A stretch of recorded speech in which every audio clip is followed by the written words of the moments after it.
The story of snakes in Irish mythology is inseparable from the legend of Saint Patrick, the man credited with driving them from the land forever. It is one of the most enduring tales in Irish folklore, a story of divine power and miraculous cleansing that has been passed down for centuries. According to legend, Ireland was once home to countless serpents slithering across the land, hiding in the forests, lurking in the rivers. They were more than just creatures of the earth. They were symbols of dark forces, of sin, of the old ways that stood in the way of the new faith. Patrick, after bringing Christianity to Ireland, took it upon himself to rid the island of these creatures. Some versions of the tale say that he climbed to the top of a hill, standing above the land with his staff in hand, and commanded the snakes to leave. Others describe it as a battle, a prolonged struggle where the serpents resisted, but ultimately could not withstand his divine power. One by one, they were cast into the sea, banished from Ireland forever, never to return. It is a miraculous tale, made even more fascinating by the fact that Ireland truly has no snakes, unlike other lands, where serpents crawl through the fields and forests. Ireland remains free of them, as if the legend itself had shaped reality. But the truth is more scientific than supernatural. Snakes never inhabited Ireland in the first place. The last ice age made it impossible for them to survive, and when the climate warmed, the surrounding waters prevented them from migrating. By the time humans arrived, the island was already snake-free. This makes the legend of Saint Patrick more symbolic than literal.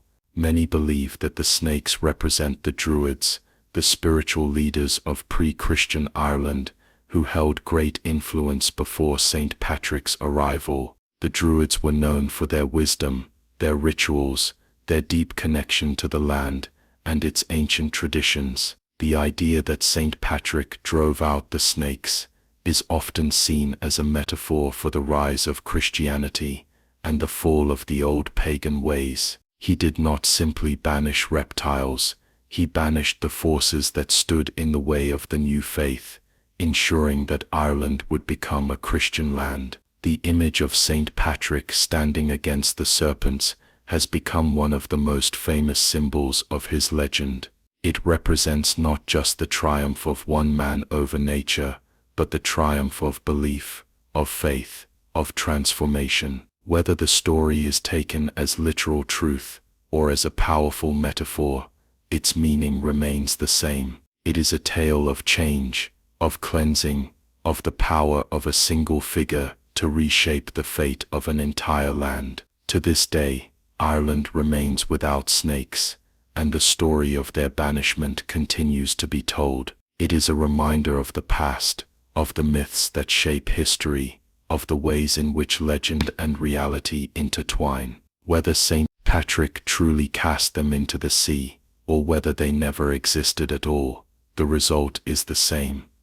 The snakes are gone, and the story remains, a legend as timeless as the land itself. The Clurichauns is one of the lesser-known but fascinating figures in Irish mythology, often described as the mischievous cousin of the leprechaun. While leprechauns are commonly associated with hiding gold at the end of rainbows and being cobblers for the fairy world, Clurichauns are more focused on indulgence, revelry, and an uncontrollable love for drink. They are small, fairy-like beings, with a reputation for being drunkards and pranksters, yet they possess a strange sense of honor when it comes to their chosen homes and the people they favor. Unlike their more industrious relatives, Clurichauns do not spend their time making shoes or hoarding gold. Instead, they dedicate themselves to finding the finest wines, ales, and spirits, making their homes in wine cellars, breweries, and anywhere liquor is plentiful. It is said that a Clurichaun will adopt a household, usually one with a well-stocked cellar, and take up residence there. As long as they are treated with respect and given their share of drink, they remain somewhat loyal, keeping thieves away, and ensuring that the supply of alcohol remains undisturbed. However, if they feel slighted or disrespected, they can become a source of endless torment, spoiling the wine, breaking bottles, and making life miserable for those who have offended them. One of the most common stories about Clurichauns is that they despise being mistaken for leprechauns. Though similar in appearance, often described as small, red-faced men dressed in fine clothes with silver buckles and pointy hats, they take offense at the comparison. While leprechauns are industrious and cautious, Clurichauns are carefree and reckless, taking pleasure in drinking, singing, and playing tricks on unsuspecting mortals. If someone mistakenly calls them a leprechaun, they may react with anger, playing cruel pranks, or even leaving a house entirely, taking its good fortune with them. Clurichauns are also known for their ability to travel great distances in the blink of an eye,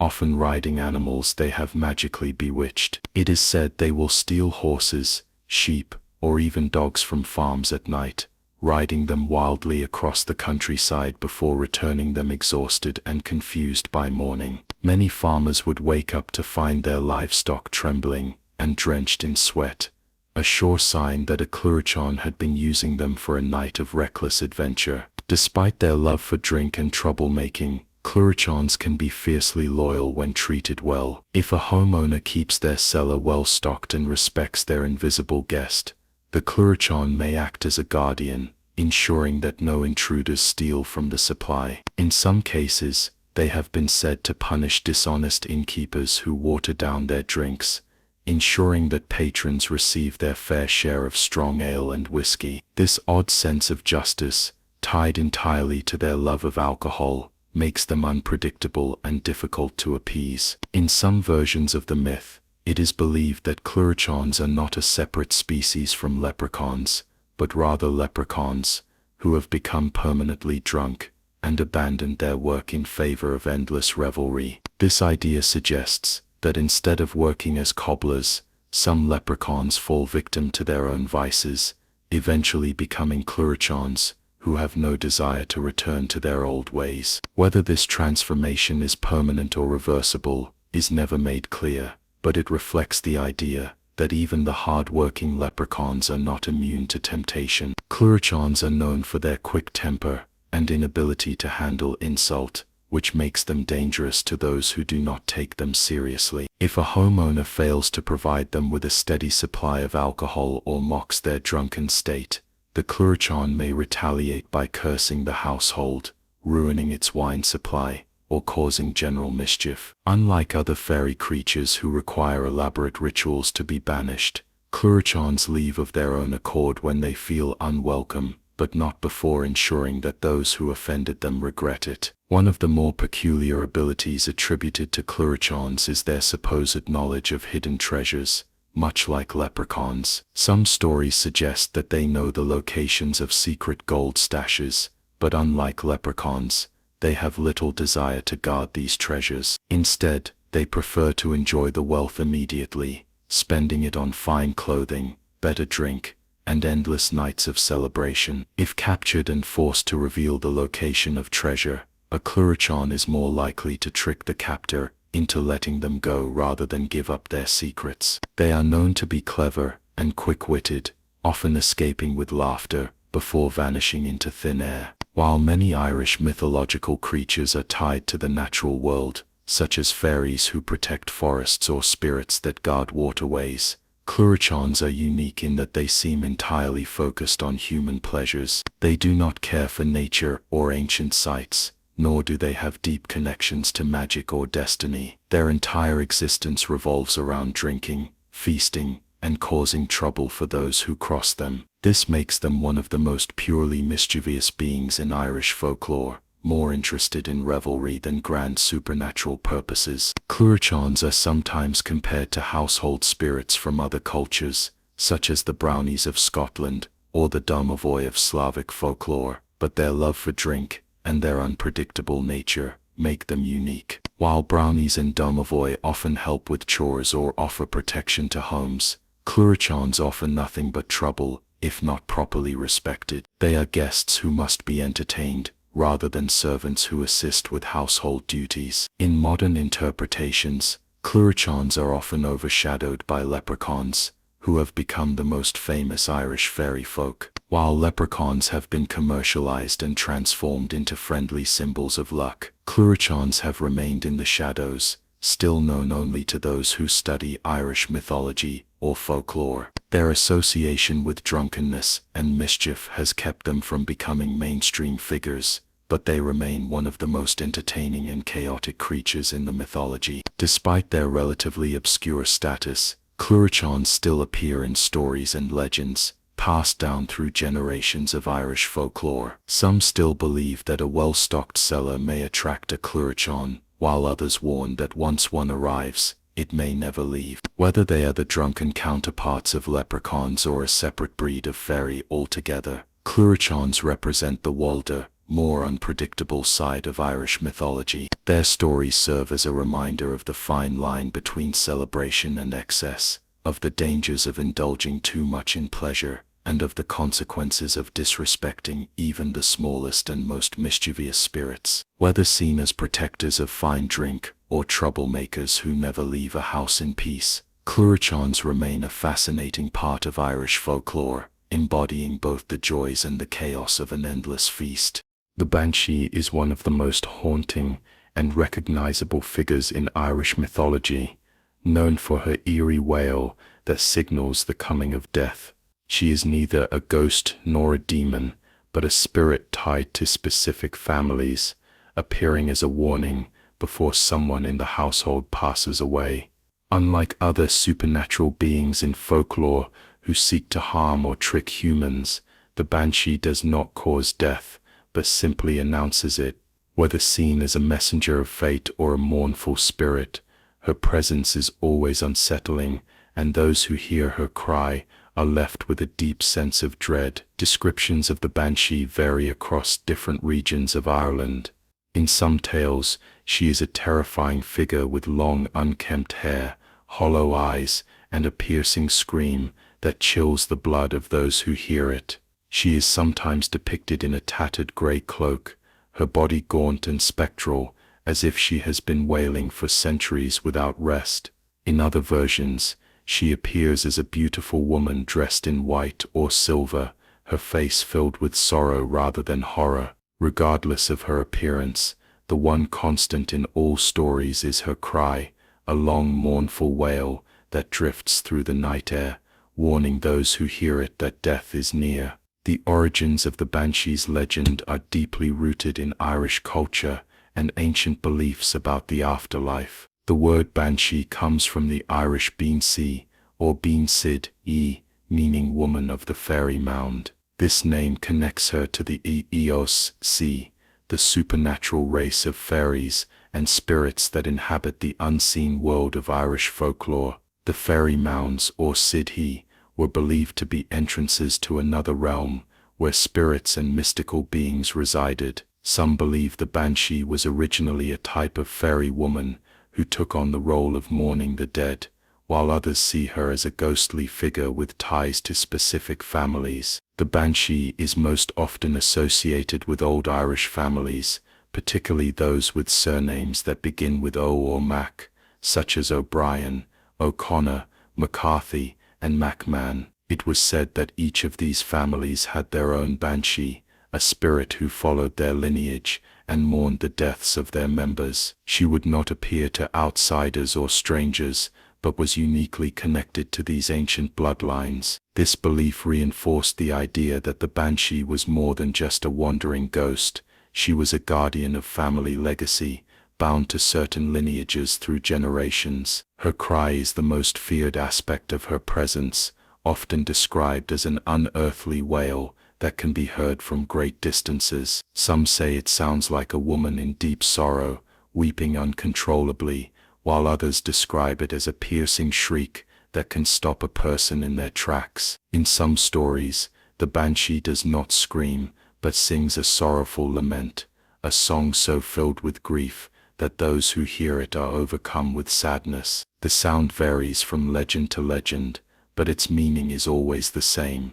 It is a warning that death is approaching. Though many stories describe people hearing the Banshee's cry, sightings of her are less common. Those who claim to have seen her describe a woman standing in the distance, sometimes brushing her long hair with a silver comb. This image is so deeply embedded in Irish folklore that silver combs left on the ground are often avoided, as picking one up is believed to invite bad luck or summon a banshee. Others report seeing her crouched near a stream, washing the clothes of the soon-to-be deceased, a tradition linked to ancient Irish mourning practices. In this version of the legend, she is sometimes called the Bean Nigh, or the washerwoman, scrubbing blood-stained garments as a sign of impending death. Despite her terrifying reputation, the banshee is not considered evil. Unlike other supernatural beings in folklore, she does not seek to harm or haunt the living. Her role is purely one of mourning and warning,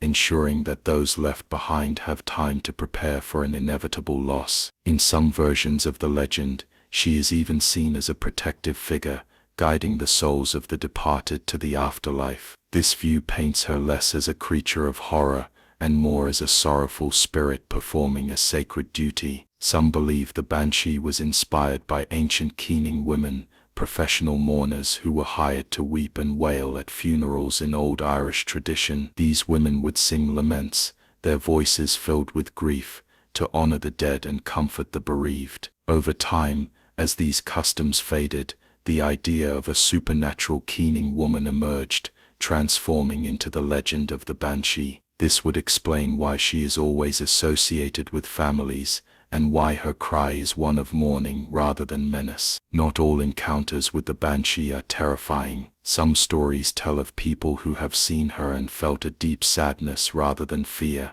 as if they were witnessing a spirit in pain rather than a creature meant to frighten them. In rare cases, she has been described as a compassionate figure, whispering words of comfort to those who are grieving, her sorrow matching theirs. Though most accounts portray her as a frightening presence, these gentler stories suggest that she is not a bringer of doom, but rather a messenger of the inevitable. The banshee is sometimes linked to other death omens in Irish folklore. In some traditions, she is said to be accompanied by the sound of rattling chains, unseen footsteps, or even a mysterious knock on the door at night. Some believe that if more than one banshee is heard wailing at the same time, it means the death of an important figure, or the passing of someone truly great. In these cases, the banshees do not mourn alone, but join together in their lament, marking the end of a significant life. Unlike ghosts, which are usually tied to specific places, banshees are tied to families. This makes their appearances more personal, as they are believed to follow their chosen bloodlines wherever they go. Stories exist of people hearing the banshee's cry, even when they are far from home, a sign that tragedy is about to strike a loved one. This adds to the fear surrounding her, as her wail is not just a local legend, but something that can follow a family across generations and distances. In modern times, the legend of the banshee remains strong in Irish folklore. Though few claim to have actually seen her, stories of her cry persist, passed down through families as warnings of death. Her image has also appeared in literature, film and popular culture, sometimes as a ghostly figure, sometimes as a monstrous spirit, but always as a being connected to death and mourning. Despite the ways she has been adapted, the core of her legend remains the same. A woman in sorrow, her voice cutting through the night, announcing the inevitable. The banshee's legend endures because it taps into one of humanity's deepest fears, the uncertainty of death. Whether seen as a spirit of grief or a supernatural warning, she represents the moment when life changes forever, when the unknown comes closer, and when those left behind must face loss. Her cry is both a reminder and a warning, echoing through time as one of the most chilling and enduring aspects of Irish mythology. The giants of Irish mythology are some of the most fascinating and powerful figures in Celtic folklore, towering beings with immense strength, intelligence, and deep ties to the land itself. Unlike the clumsy, brutish giants of other mythologies, the Irish giants are often portrayed as warriors, kings, and even builders, shaping the landscape with their massive footprints and incredible feats. They are both feared and revered, existing in the space between gods and men, sometimes as protectors and other times as formidable foes. One of the most famous of all Irish giants is Fionn mac Cumhall, or Finn MacCool, a legendary warrior and leader of the Fianna. While many stories portray him as a heroic figure, some versions describe him as a literal giant, capable of performing supernatural feats of strength. The most well-known legend associated with him is the story of the Giant's Causeway, a stunning natural rock formation on the coast of Northern Ireland. According to the tale, Fionn built the causeway as a bridge to Scotland to challenge a rival giant named Bánánach. But when he realized that Bánánach was even bigger than he expected, he had to rely on his wits rather than his strength. His wife, Unag, disguised him as a baby, and when Bánánach saw the enormous child, he panicked, assuming that the father must be even larger. Fleeing in terror, Bánánach destroyed the bridge behind him, leaving only the remains that exist today. The story of the Giant's Causeway reflects a common theme in Irish mythology. Giants are not only strong, but also clever. Fionn mac Cumhall is often described as possessing supernatural knowledge and wisdom, able to see far into the distance or predict the future by sucking his thumb, which granted him access to divine knowledge. This sets him apart from the typical giant archetype, showing that in Irish mythology, strength alone is not enough to be great. Another famous giant of Irish legend is Balor of the Evil Eye, a fearsome king of the Fomorians, a race of monstrous beings, often described as the enemies of the early Irish gods. Balor was said to have a single massive eye that could unleash destruction upon anything in its path. His eye was so deadly that it had to be kept closed at all times, only opened in battle when he needed to obliterate his enemies. According to prophecy, Balor was destined to be killed by his own grandson, and despite his attempts to prevent it, the prophecy came true. Luath, his grandson, and a major figure in Irish mythology, ultimately defeated him by hurling a spear or stone into his great eye, killing him and fulfilling the fate that Balor had tried so hard to escape. Balor represents the darker side of Irish giants, embodying the destructive forces of chaos and tyranny. While Fionn mac Cumhall is remembered as a hero, Balor is seen as a terrifying ruler whose immense power made him more of a curse than a blessing. His story highlights the common mythological theme that even the strongest beings cannot escape their fate, no matter how hard they try. Irish giants are often linked to the land itself, and many stories describe them as shaping the world around them. Some legends claim that the hills and mountains of Ireland were created by sleeping or fallen giants, their massive bodies turning into the landscape over time. Others say that lakes and rivers were formed by the footprints of giants, left behind after they walked through the land. These myths reflect the deep connection between Ireland's folklore and its natural environment, portraying giants not just as beings of immense size, but as forces of nature itself. One of the recurring traits of Irish giants is their role as builders. Many ancient structures, such as stone circles and large burial mounds, are said to have been constructed by giants. Before modern archaeology provided explanations for these ancient sites, people believed that only creatures of immense strength could have moved the massive stones into place. This belief extended to castles and fortresses, with stories claiming that giants helped shape the early civilizations of Ireland. Despite their power, giants in Irish mythology are often defeated by cunning heroes or magical forces. Just as Fionn mac Cumhall outsmarted Bánánach and Luath overcame Balor, many other giants in Irish folklore fall not to brute strength, but to intelligence and trickery. This reinforces the idea that wisdom and strategy are just as important as physical power, and even the mightiest beings are vulnerable to clever opponents. Some giants in Irish mythology are said to live on in a more subtle way, transforming into spirits or fading into the landscape.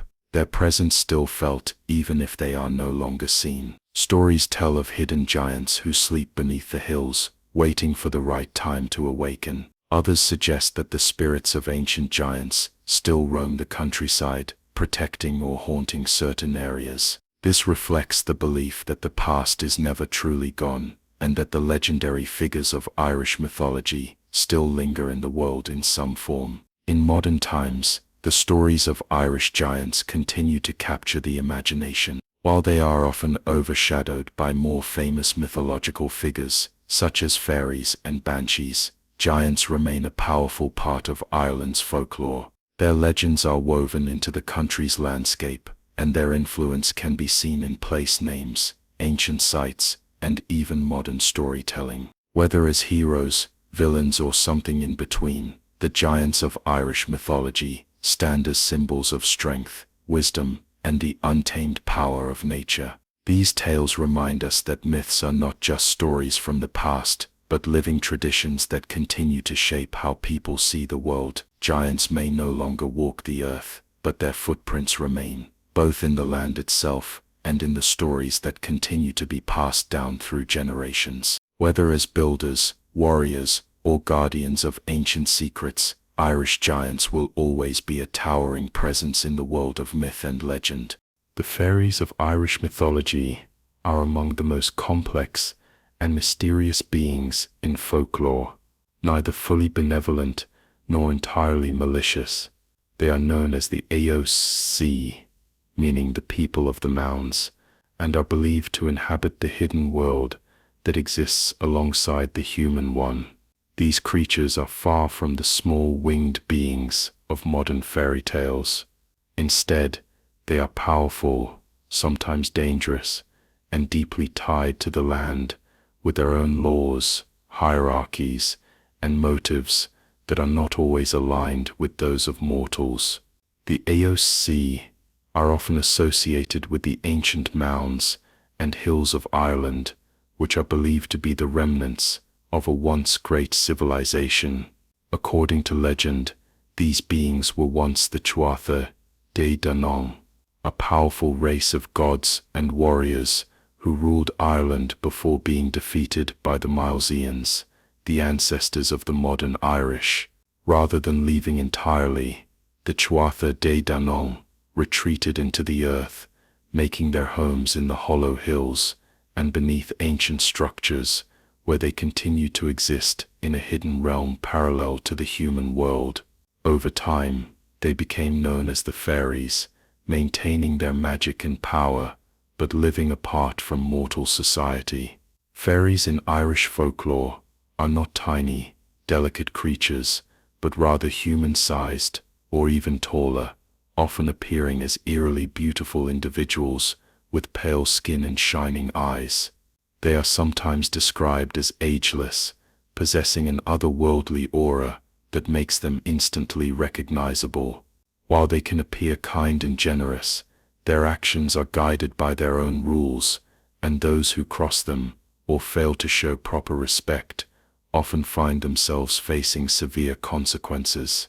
One of the most well-known aspects of Irish fairies is their connection to fairy mounds, also called raths or Sídhe. These mounds, scattered throughout Ireland, are believed to be entrances to the fairy world, and disturbing them is considered dangerous. Many stories warn against interfering with these places, as those who dig into a fairy mound or build over one often suffer misfortune, illness, or even death. There are countless tales of roads being rerouted or construction projects halted because of local fears about angering the fairies.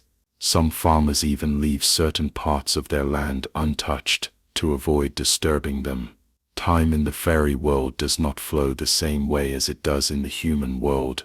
Many legends tell of mortals who enter a fairy mound and experience what seems like only a few hours of music and dancing, only to return and find that years or even centuries have passed, some never return at all, becoming lost in the realm of the fairies forever. Those who do return often find that they have aged dramatically once they set foot in the mortal world again, as if the years they missed suddenly catch up with them. This reflects the idea that the fairy realm exists outside of normal time, a place where reality bends in ways that humans cannot fully comprehend. Fairies are known for their love of music and dancing, often hosting elaborate feasts and celebrations that can last for what seems like an eternity. These revelries are described as breathtaking, with music so enchanting that mortals who hear it may be unable to resist joining in.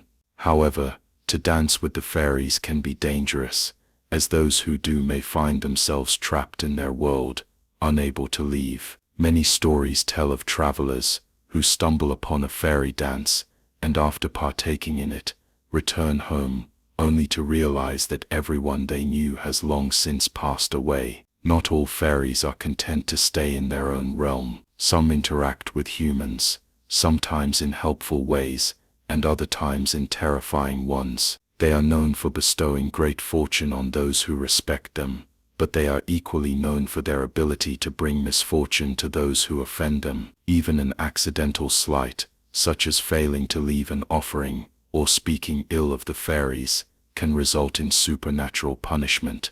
This has led to various traditions meant to appease them, such as leaving food and drink outside for them at night, or avoiding speaking their name directly, instead referring to them as the good people, or the gentry. Some fairies are known to take a particular interest in human children, leading to the legend of the changeling. A changeling is a fairy child left in place of a human child who has been stolen away. The changeling often appears sickly, weak, or different from other children, displaying unusual knowledge or behaviors that seem unnatural. In many stories, these fairy children are mischievous, or even malevolent, bringing bad luck to the household. Parents who suspected their child had been replaced by a changeling would attempt various methods to reveal its true nature, including exposing it to fire, reciting prayers, or tricking it into revealing its supernatural knowledge. If successful, the changeling would flee,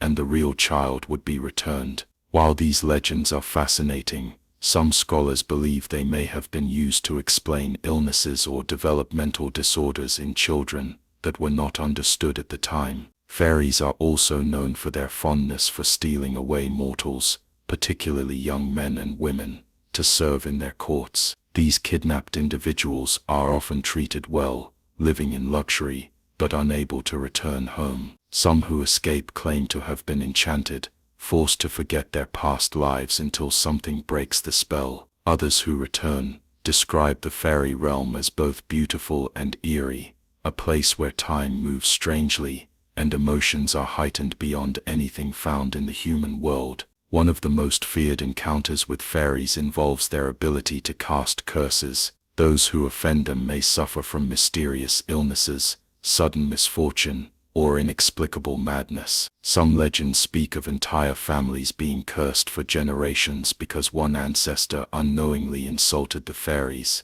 This has led to many superstitions about avoiding actions that might draw their wrath, such as cutting down certain trees or whistling at night, which is said to summon them. Despite their unpredictable nature, not all fairies are feared. Some are known to help humans, particularly those who show kindness or respect. There are stories of fairies rewarding generous people with great wealth, guiding lost travelers to safety, or even offering knowledge and wisdom. However, such gifts always come with a sense of mystery, and those who receive them must be careful not to abuse the generosity of the good people. The connection between fairies and the natural world is strong. They are said to be the guardians of the land, punishing those who destroy nature without care, and rewarding those who respect it. Many believe that certain trees, particularly lone hawthorn trees, are protected by fairies, and cutting one down can bring disaster.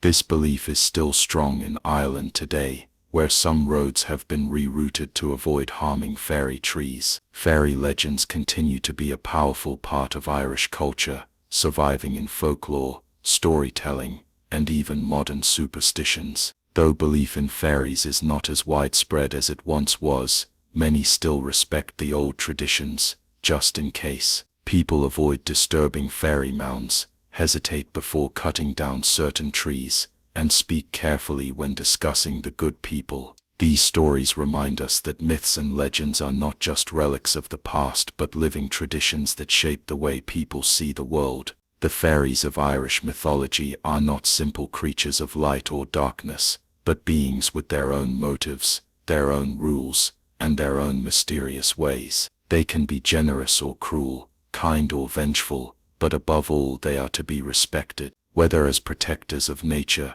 kidnappers of mortals, or keepers of hidden knowledge, the fairies remain one of the most fascinating and enduring aspects of Irish folklore. The Púca is one of the most mysterious and unpredictable creatures in Irish mythology, a shape-shifting spirit known for both its mischievous and sometimes terrifying nature. Unlike other fairy folk who follow strict rules or have predictable behaviors, the Púca is entirely unpredictable. It can be helpful or harmful, friendly or dangerous, appearing in different forms to suit its mood or the situation at hand. Some people tell stories of Púcas who offer advice and guidance, while others warn of trickster spirits that lead travelers astray or cause chaos in rural communities. The Púca's most well-known trait is its ability to shapeshift. It can take on many different forms, but the most common are that of a large black horse with glowing eyes, a sleek dark hair, a fearsome goblin-like creature, or even a human with animal features. The Púca's transformations are not just for appearance. It can use them to interact with humans in different ways, sometimes disguising itself to blend in, other times using its shape to strike fear into those who cross its path. One of the most famous stories about the Púca is its habit of taking unsuspecting travelers on wild midnight rides. When appearing as a great black horse, it is said to lure or even force people onto its back before galloping through the countryside at breakneck speed, leaping over hills, rivers, and even entire villages. Despite the terrifying ride, the Púca is known to deliver its passengers home safely, though often shaken and unable to recall exactly what happened. Some say that these midnight rides are a test of character, with the Púca rewarding those who remain calm and accepting of the journey, while punishing those who resist or panic. Not all encounters with the Púca are so harmless. Some legends speak of it leading people deep into the wilderness,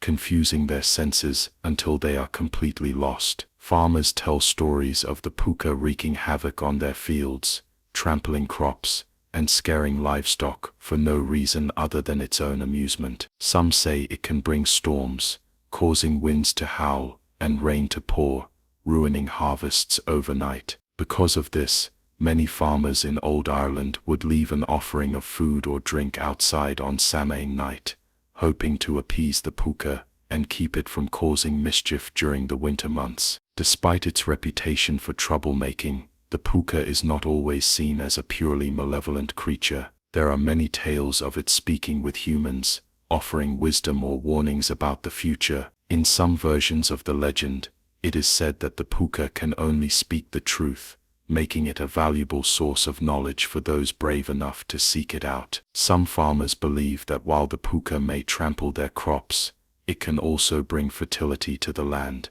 ensuring an even better harvest the following year. In some cases, it is even said to reward those who treat it with kindness, leaving gifts of food or guiding lost travelers to safety. One of the more unusual aspects of the Púca is its association with speech. Unlike many other shapeshifters in folklore, the Púca is known to speak human languages fluently, sometimes carrying on full conversations with those it encounters. It has a sharp wit and enjoys riddles, often using its cleverness to trick or test those who cross its path. Some stories tell of the Púca engaging in long discussions with poets and storytellers, sharing secrets of the other world or the hidden history of Ireland. Because of this, Some believe the Púca is a guardian of ancient knowledge, a creature that exists between worlds, and has access to truths that mortals can only guess at. The Púca's dual nature makes it difficult to predict. It can appear as a noble figure, dressed in fine clothes, and speaking with wisdom, or as a terrifying beast, lurking in the darkness to frighten those who wander too close. It is one of the few creatures in Irish folklore that is neither entirely good nor entirely evil, existing in a space of pure chaos and unpredictability. This makes it one of the most fascinating figures in mythology, a being that defies expectations and refuses to be placed in a single category. Certain regions of Ireland have their own unique stories about the Púca. In some areas, it is said to appear as a small friendly creature that brings good luck to those who treat it with respect. In others, it is feared as a malevolent spirit that delights in causing confusion and fear. Some believe that the Púca is more active during certain times of the year, particularly around Samhain, when the veil between worlds is at its thinnest. On this night, it is said that the Púca is at its most powerful, able to move freely between the human world and the fairy realm, causing chaos wherever it goes. Many people believe that the Púca can never truly be caught or controlled, but there are a few legends of individuals who manage to tame it, at least for a time. One such story tells of a man who managed to bridle the Púca using a special charm, forcing it to serve him for a year. During this time, the Púca carried out the man's tasks without complaint, but when the year was up, it vanished without a trace, never to be seen again. Some say that attempting to tame a Púca is dangerous, as it will always find a way to escape, and may take revenge on those who try to control it. The Púca's ability to appear in different forms has led to speculation that it is not a single creature, but rather a type of spirit that exists in multiple forms throughout the land. Some believe that every region has its own Púca, a spirit that takes on the characteristics of the land it inhabits. This would explain why some Púcas are seen as helpful while others are feared. It is not that they are inconsistent, but that each one is unique, shaped by the people and places around them. Despite its ancient origins, the legend of the Púca has not faded. Even today, there are those who claim to have encountered strange, unexplainable beings in the Irish countryside, creatures that seem to shift shape and disappear before they can be properly identified. The Púca continues to be a popular figure in Irish folklore, appearing in literature, art, and even modern adaptations of mythology. Though it has evolved over time, it remains one of the most intriguing and unpredictable figures in Irish legend, a creature that refuses to be fully understood. Many people still hold a quiet respect for the Púca, avoiding certain paths at night, or leaving small offerings just in case. Even in modern Ireland, where belief in the old myths has faded for many, there is an unspoken understanding that the Púca is not something to be mocked or taken lightly. Its reputation as both a trickster and a protector makes it one of the most complex beings in folklore, a creature that can bring both joy and terror in equal measure. The Púca reminds us that not everything in the world follows simple rules. Some things are meant to remain mysterious, neither good nor bad, but something in between. It is a reminder that the world is full of surprises, that not every question has an easy answer, and that sometimes the most powerful forces are those that refuse to be defined. Whether seen as a playful spirit, a bringer of chaos, or a guardian of hidden truths, the Púca remains one of the most fascinating and enduring creatures in Irish mythology, a being that will always keep people guessing. The Muckie is one of Ireland's lesser-known yet fascinating mythological creatures, often described as the country's own version of a lake monster.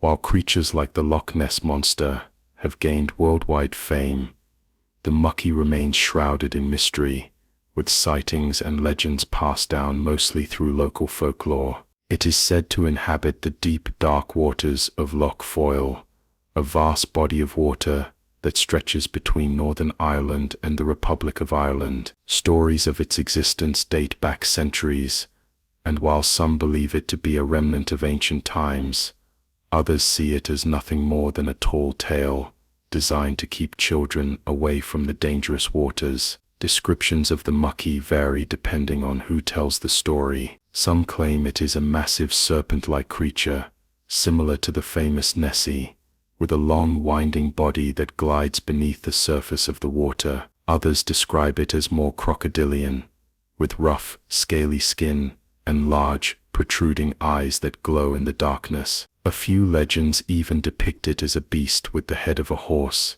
and the body of a sea creature, an eerie mix of familiar and unknown. Despite these variations, all versions of the legend agree on one thing: the Muckie is elusive, rarely seen in full, and always disappearing before anyone can get too close. The earliest mentions of the Muckie come from oral traditions, passed down through generations of fishermen and locals who have lived near Loch Foyle for centuries. Some of the oldest tales speak of a great water beast that lurks in the depths, only rising to the surface under certain conditions. Some say it emerges during the stillness of early morning, when the mist clings to the lake and the world is silent. Others believe it comes out at dusk, moving with the changing tides and vanishing as quickly as it appears. Fishermen tell of strange disturbances in the water, sudden ripples and waves where no boat has passed, and eerie shadows beneath their vessels that suggest something massive moving below. One of the most famous stories about the Muckie tells of a fisherman who claimed to have seen the creature up close. He described a massive serpentine form rising from the water, its glistening body catching the moonlight as it let out a low, rumbling sound that vibrated through the air. According to his tale, the creature did not attack, but instead watched him for a long moment before silently slipping back beneath the surface, leaving only a trail of bubbles behind. The fisherman, shaken but unharmed, took the encounter as a warning, believing that the Muckie was a guardian of the lake, watching over its waters and ensuring that humans did not take too much from its depths. There are also tales of those who were not so fortunate. Some stories speak of boats that vanished without a trace, their crews never seen again, leading to speculation that the Muckie might not be a passive guardian, but a predator. Old legends warn against swimming in certain areas of the lake, claiming that the creature lurks just below the surface, waiting to pull unsuspecting swimmers down into the cold, dark waters. Whether these stories were meant to scare people away from dangerous parts of the lake, or if they were based on real disappearances, remains unknown. But the fear of the Muckie has kept many from venturing too far into its supposed territory. Some versions of the legend suggest that the Muckie is not just a single creature but a species, a group of ancient beings that have lived in the lake for thousands of years. According to these tales, the creatures remain hidden most of the time, only revealing themselves when disturbed or when their numbers grow too large for the lake to sustain them. This would explain why sightings are rare and why they seem to come in waves, with long periods of silence followed by sudden bursts of reported encounters. Despite its mysterious nature, there are those who believe the Muckie may have a basis in reality. Some cryptozoologists speculate that the creature could be a surviving member of an ancient species, such as a type of long-extinct marine reptile or an undiscovered type of giant eel. Loch Foyle is a deep and complex body of water, with many areas that remain unexplored, leading some to wonder if something truly unknown could still be lurking beneath its surface. Others suggest that sightings of the Muckie may simply be misidentifications of known animals, such as seals, large fish, or even drifting logs that take on strange shapes in the water. The idea of a lake monster is not unique to Loch Foyle. Many other Irish lakes have their own versions of mysterious water creatures, with similar stories appearing throughout the country. Some believe that these legends all stem from a common source, ancient tales of water spirits or supernatural beings that have been passed down through generations and adapted to fit different locations. In Celtic mythology, water has always been seen as a gateway to the unknown, a place where the veil between worlds is thin. Many Irish myths speak of magical creatures that dwell in lakes and rivers, from shape-shifting kelpies to terrifying water horses known as the Uji. It is possible that the Muckie is another manifestation of this ancient belief, a creature that embodies the mystery and power of the water itself. Unlike many other legendary creatures, the Muckie has not been heavily commercialized or turned into a mainstream tourist attraction. While places like Loch Ness have become famous worldwide, drawing in visitors hoping to catch a glimpse of Nessie, Loch Foyle remains relatively untouched by large-scale tourism. This adds to the creature's mystique, as it has not been turned into a spectacle but remains a part of the local culture, whispered about by those who live near the lake and know its waters well. In modern times, there have been sporadic reports of sightings, often from people who were not looking for anything unusual but simply happened to be in the right place at the right time. With advances in technology, some have attempted to search for the creature using sonar and underwater cameras, but no definitive evidence has ever been found. This has led to endless debate.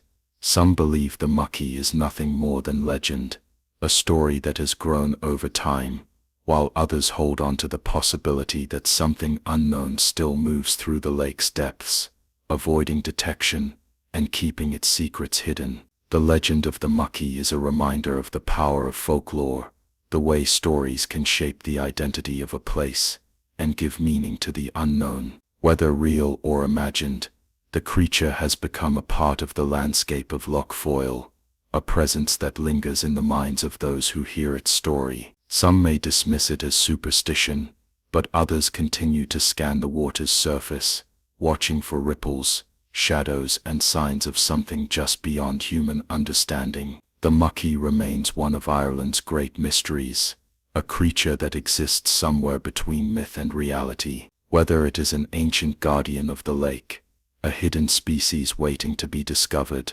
or simply a tale created to explain the unexplainable, its legend endures. As long as the waters of Loch Foyle remain dark and deep, there will always be those who wonder what truly lies beneath, waiting in the silence, just out of sight. The leprechaun is one of the most well-known creatures in Irish mythology, instantly recognizable by his small size, green coat, and mischievous nature. He has become a symbol of Ireland itself, appearing in stories, folklore, and modern culture as a figure of both luck and trickery. Though often portrayed as a cheerful bringer of fortune, the original tales paint a more complex picture of a being that is as cunning as he is elusive, a solitary figure who carefully guards his treasures while delighting in playing tricks on those who seek to outsmart him. Leprechauns are part of the fairy world, known as the AOC, a supernatural race that exists parallel to the human realm. Unlike the grand and majestic fairies of Irish mythology, leprechauns are seen as small and somewhat eccentric, preferring solitude and craftsmanship over grand displays of magic. They are most often associated with shoemaking, a rare trade among the fairy folk, and it is said that they are master cobblers, who spend their days making and mending tiny shoes. Some stories suggest that their wealth comes from this skill, earning gold from their work over centuries, and hiding it in secret places that only they can find. Despite their small stature, leprechauns are known for their sharp wit and ability to outmaneuver anyone who tries to capture them. According to legend, if a person can catch a leprechaun, he must grant them 3 wishes, or reveal the location of his hidden gold. However, this is easier said than done. Leprechauns are tricksters by nature, and will use every clever tactic to escape, from creating illusions to slipping away the moment their captor looks away. Many stories tell of people who caught a leprechaun, only to be fooled at the last moment, left standing empty-handed as he vanishes into thin air. The origins of the leprechaun legend are difficult to trace, but they appear in Irish folklore, dating back centuries. Some scholars believe they are linked to the older tradition of water spirits, known as the Luchapine, which were said to be small, magical beings living in hidden places. Over time, these spirits evolved into the mischievous figures that would become leprechauns, blending with other fairy lore, to create the version that is widely known today. Their name itself is thought to come from the Irish word Leath Bradán, meaning one shoemaker, a reference to their reputation as expert cobblers. One of the most famous elements of leprechaun folklore is their gold, said to be stored in pots hidden at the end of the rainbow. While rainbows have no true end, the legend suggests that leprechauns use them as a way to keep their treasure safe, leading would-be fortune seekers on an endless chase. This treasure is not easily found, and those who seek it often find themselves caught up in the leprechaun's tricks. Some say that the gold itself is enchanted, disappearing the moment it is taken from its hiding place, ensuring that no human ever truly claims it. Leprechauns are solitary by nature. Unlike other fairy folk who often live in groups or courts, they prefer to keep to themselves, avoiding both humans and other supernatural beings whenever possible. Some believe that this is because they are among the last of an older group of fairies, left behind as the world changed, and their kind faded into legend. Others suggest that their love for mischief makes them unwelcome among both mortals and fairies alike, causing them to seek solitude where they can enjoy their tricks without interference. Though often portrayed as harmless tricksters, leprechauns have a darker side in some stories. Those who steal from them, or treat them with disrespect, may find themselves cursed with bad luck, misfortune, or endless frustration. Some legends tell of people who forced a leprechaun to reveal his gold, only to find their newfound wealth turning to dust the moment they tried to spend it. Others speak of those who mistreated a leprechaun,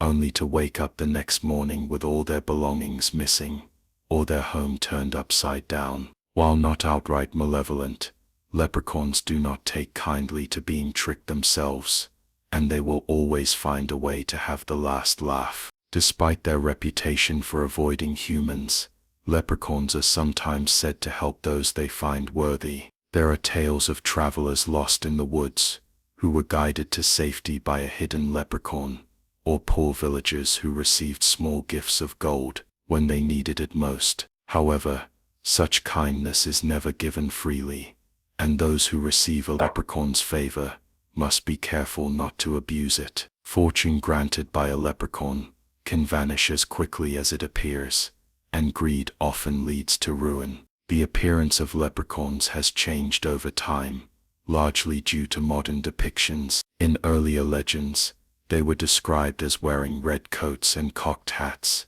appearing more like small craftsmen than the green-clad figures known today. It wasn't until the 19th and 20th centuries, as Ireland's identity became more closely linked with the color green, that leprechauns were commonly depicted wearing green clothing. This shift was reinforced by popular culture, particularly through books, advertisements, and later film and television, which cemented the image of the cheerful but mischievous leprechaun dressed in bright green and guarding a pot of gold. Unlike many mythical creatures that fade into obscurity, leprechauns have remained a strong part of Irish folklore and identity. They are celebrated in stories, festivals, and even as mascots, representing a mix of luck, mischief, and Irish heritage. Though modern portrayals often depict them in a light-hearted manner, the original legends remind us that they are far more than just symbols of fortune.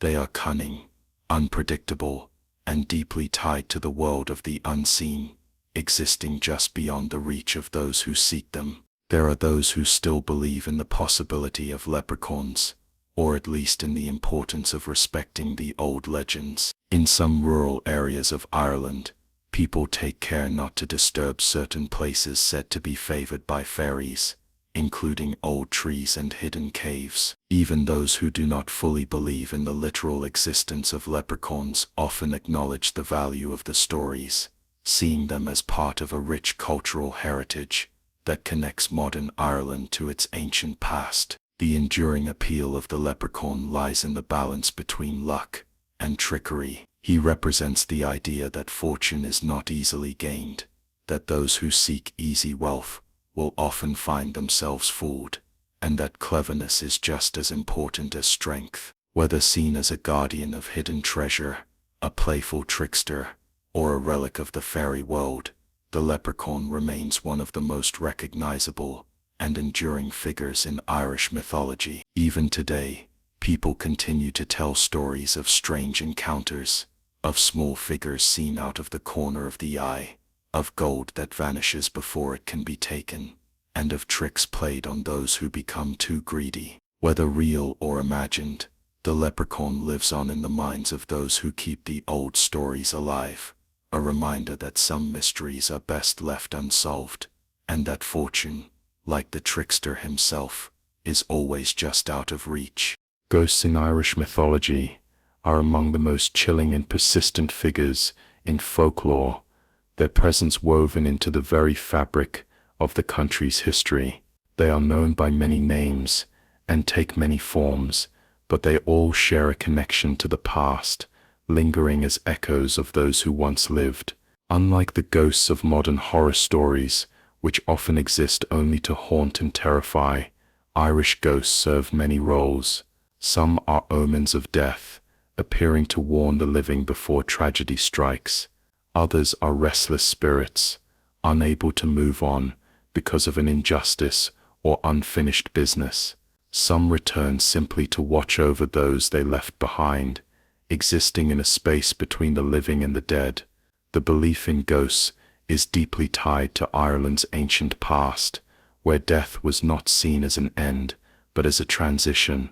The veil between the worlds of the living and the dead was thought to be thin, especially during certain times of the year, most notably on Salmon, the festival that marked the changing of the seasons. It was believed that on this night, spirits could walk freely among the living, and precautions had to be taken to avoid angering them. Food and drink were often left outside for wandering ghosts, and doors were left slightly open in case an ancestor wished to return home. This tradition has survived in various forms, influencing later beliefs and even modern Halloween customs. One of the most feared ghostly figures in Irish folklore is the Banshee, a spirit whose wail signals impending death. Unlike typical ghosts, the Banshee does not appear because of an unfinished story or a tragic fate, but instead exists as a messenger, warning certain families before a loved one passes away. Those who hear her cry know that death is near, though they can do nothing to stop it. The Banshee is not considered malevolent, but her presence is never welcomed, as it brings only sorrow and loss. Not all Irish ghosts are tied to omens of death. Some are simply spirits that cannot find peace. The legend of the wandering soul is a common theme in Irish folklore, where spirits are said to be trapped between worlds due to unresolved conflicts. These ghosts are often found in old castles, abandoned houses, or ancient battlefields, their presence lingering long after the events that bound them to this world.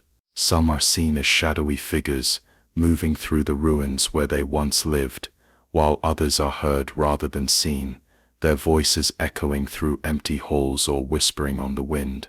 One of the most famous ghost stories in Ireland is that of the Headless Horseman, also known as the Dullahan. This spectral figure is said to ride through the countryside at night, carrying his severed head under one arm. His presence is a terrifying omen, as he is believed to call out the names of those who are about to die.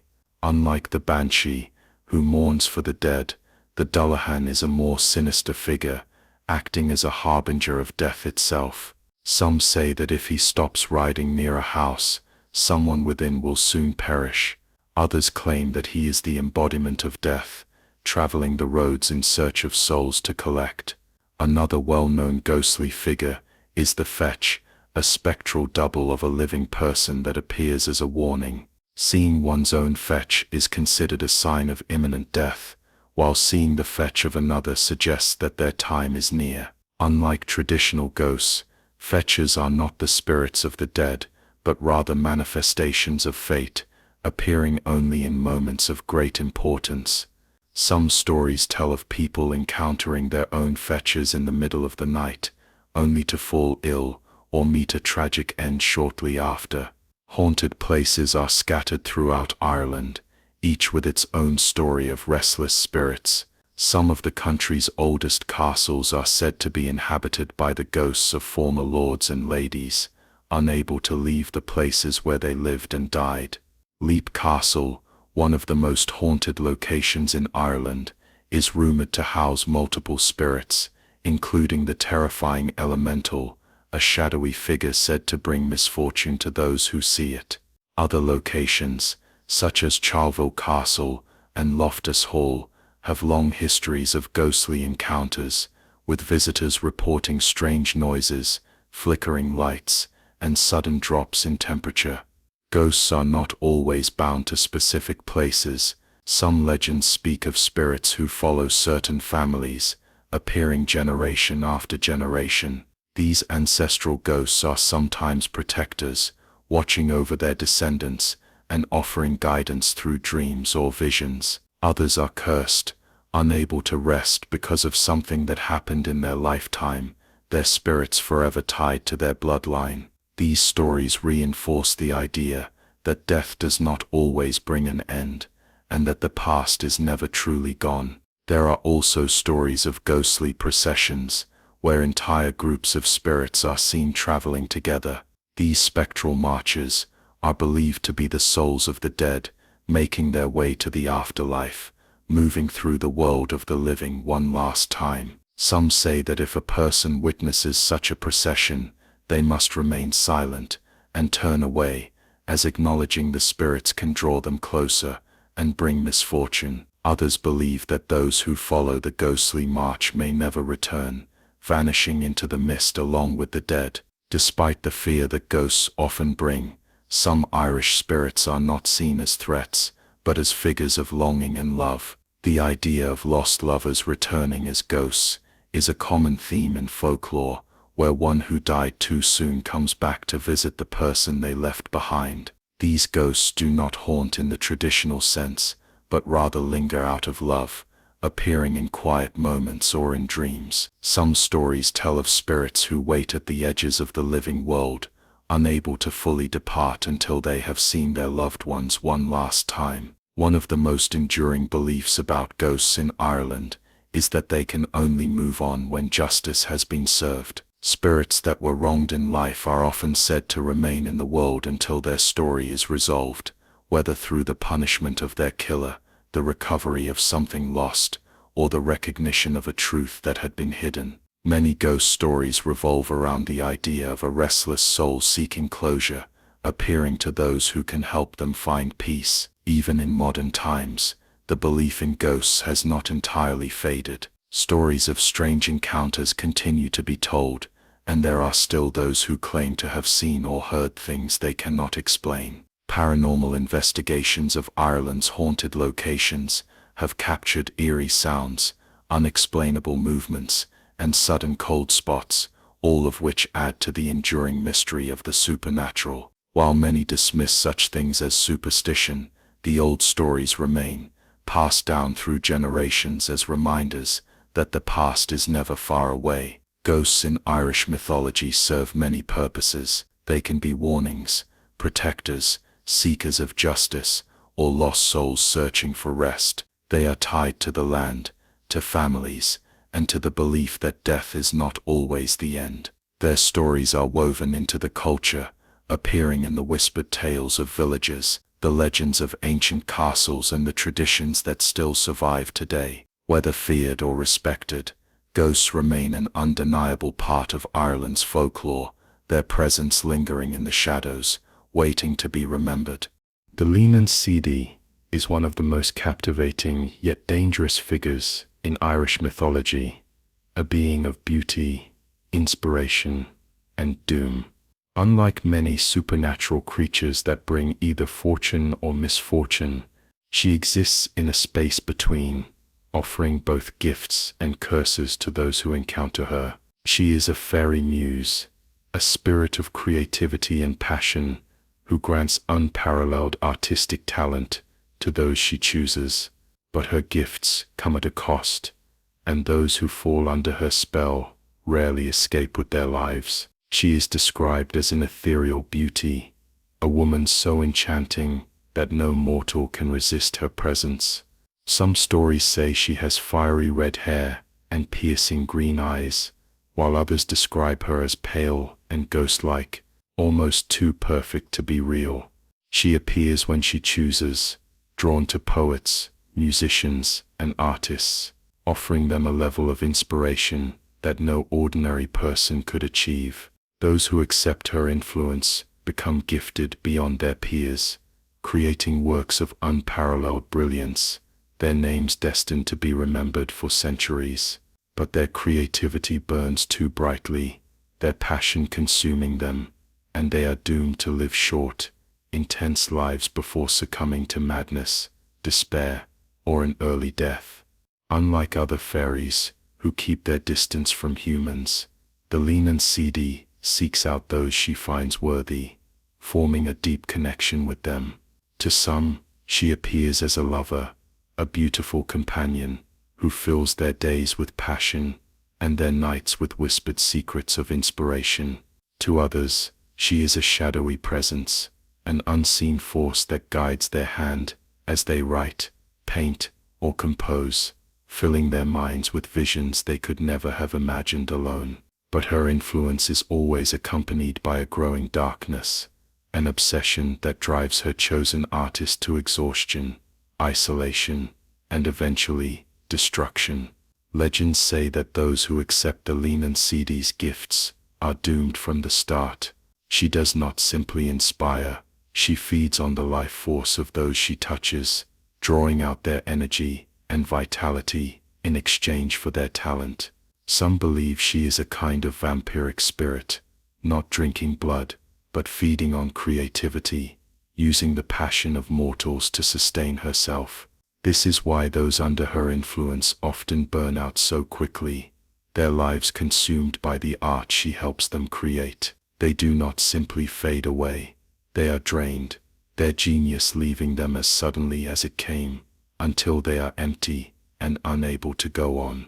Despite this danger, many have sought her out, willing to risk everything for the chance to achieve greatness. Some believe that true art requires sacrifice, that no masterpiece is created without suffering.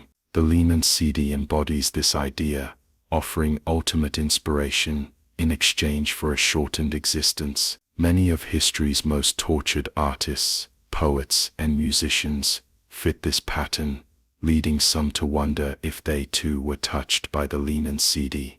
Their genius, a result of an unseen influence that came with a deadly price. Some stories say that the only way to escape her curse is to reject her entirely, to turn away from the inspiration she offers and accept an ordinary life instead. But this is easier said than done. Once a person has been touched by the Leanan Sídhe, returning to normal existence is nearly impossible. Without her, the world seems dull and lifeless, the fire of creativity replaced by emptiness. Many who try to leave her find themselves unable to create at all, their talents vanishing like a dream upon waking. The few who do escape often live the rest of their lives haunted by what they lost, forever longing for the brilliance they once had. In some versions of the legend, the Leanan Sídhe is not just one being, but many, a race of fairy muses, who walk the earth, searching for artists to claim. Each one has her own preferences, some favoring poets, others musicians, painters, or storytellers. They are not bound to a single form, sometimes appearing as breathtaking women, other times as mere voices in the wind, whispering secrets of inspiration to those willing to listen. But all share the same nature, offering gifts that cannot be refused without consequence. There are those who believe that the Leanan Sídhe's influence is not purely malicious, that she does not destroy her chosen ones out of cruelty, but because the mortal world is too fragile for the kind of passion she brings. Some say she is lonely, forever searching for those who can understand her, only to be left grieving when they inevitably fall apart. Others believe she is a test, a force that separates true artists from those who only pretend, granting her favor to those who are willing to give everything for their craft. Unlike many creatures of Irish folklore, the Leanan Sídhe does not rely on trickery or deception. She does not steal children, haunt houses, or appear as a monster lurking in the dark. She offers her gifts freely, and it is the artist who must decide whether to accept them. This makes her more dangerous than any obvious threat because those who fall under her spell do so willingly, knowing the risks but unable to resist the promise of something greater. Her legend has survived for centuries, whispered among poets and musicians, feared by those who understand the cost of true genius. Even in modern times, the idea of the tortured artist remains, the belief that suffering and creativity are intertwined, that the brightest stars burn out the fastest. Whether the Leanan Sídhe is real, or just a story to explain the tragic lives of great artists, her presence lingers in the minds of those who seek inspiration, a reminder that beauty and destruction often go hand in hand. Some say she still walks the earth, drawn to those with restless souls, those who dream too big and feel too deeply. She does not force herself upon them, she simply waits, watching from the edges of their vision, whispering in the silence. For those who long for greatness, she is there, offering the key to immortality, through art, knowing that few can resist the temptation. The Leanan Sídhe's story is one of desire and consequence, of the pursuit of something beyond the ordinary, and the price that must be paid for it. She embodies the eternal struggle between creation and self-destruction, between genius and madness. Whether seen as a muse, a curse, or something in between, she remains one of the most haunting figures in Irish mythology, her name spoken with both reverence and fear. To those who seek her, she is both salvation and damnation, a figure who offers everything, and takes just as much in return. She is the whisper in the night, the sudden burst of inspiration, the voice that leads artists to their greatest works and their greatest downfalls. And as long as there are those who are willing to risk everything for their art, the Leanan Sídhe will always have a place in the world, waiting in the shadows for the next soul who dares to listen. The Dullahan is one of the most feared creatures in Irish mythology, a spectral being associated with death and the supernatural. Unlike other spirits that haunt specific locations or linger due to unfinished business, the Dullahan serves a single purpose: to act as a harbinger of death. He does not warn of it, like the Banshee, nor does he take pleasure in mischief, like the Púca. Instead, he is a relentless force, riding through the night, searching for those whose time has come. His presence is not something to be reasoned with or bargained against, and those who see him rarely escape unscathed. The most defining feature of the Dullahan is that he is headless, carrying his severed head under one arm as he rides. The head itself is grotesque, its flesh rotting and discolored, with a grin that stretches unnaturally wide, as if mocking the living even in death. Some legends say his eyes can see for miles, allowing him to spot his next victim, no matter where they hide. The head glows faintly, casting a sickly light around him, illuminating the darkness as he moves through the land. He rides a massive black horse that moves with supernatural speed, its hooves striking the ground with the sound of thunder. In some stories, the horse itself is headless, making the entire image of the Dullahan even more terrifying. He carries a whip made of a human spine, which he cracks as he rides, sending shivers through the air. The sound of the whip is said to be an omen of death, and anyone who hears it knows that the Dullahan is near. His appearance is not random, nor is it something that can be prevented. The Dullahan does not wander aimlessly like a lost soul, but instead follows a strict purpose, seeking out those who are destined to die. Unlike other death omens that appear days or even weeks before tragedy strikes, the Dullahan arrives only when death is imminent. He does not bring death himself, but merely announces it, calling out the name of the doomed, before riding away into the night. Once he speaks a name, that person's fate is sealed, and no human force can stop it. Those who see the Dullahan, and are not his intended victim, are still in danger. He does not like to be watched,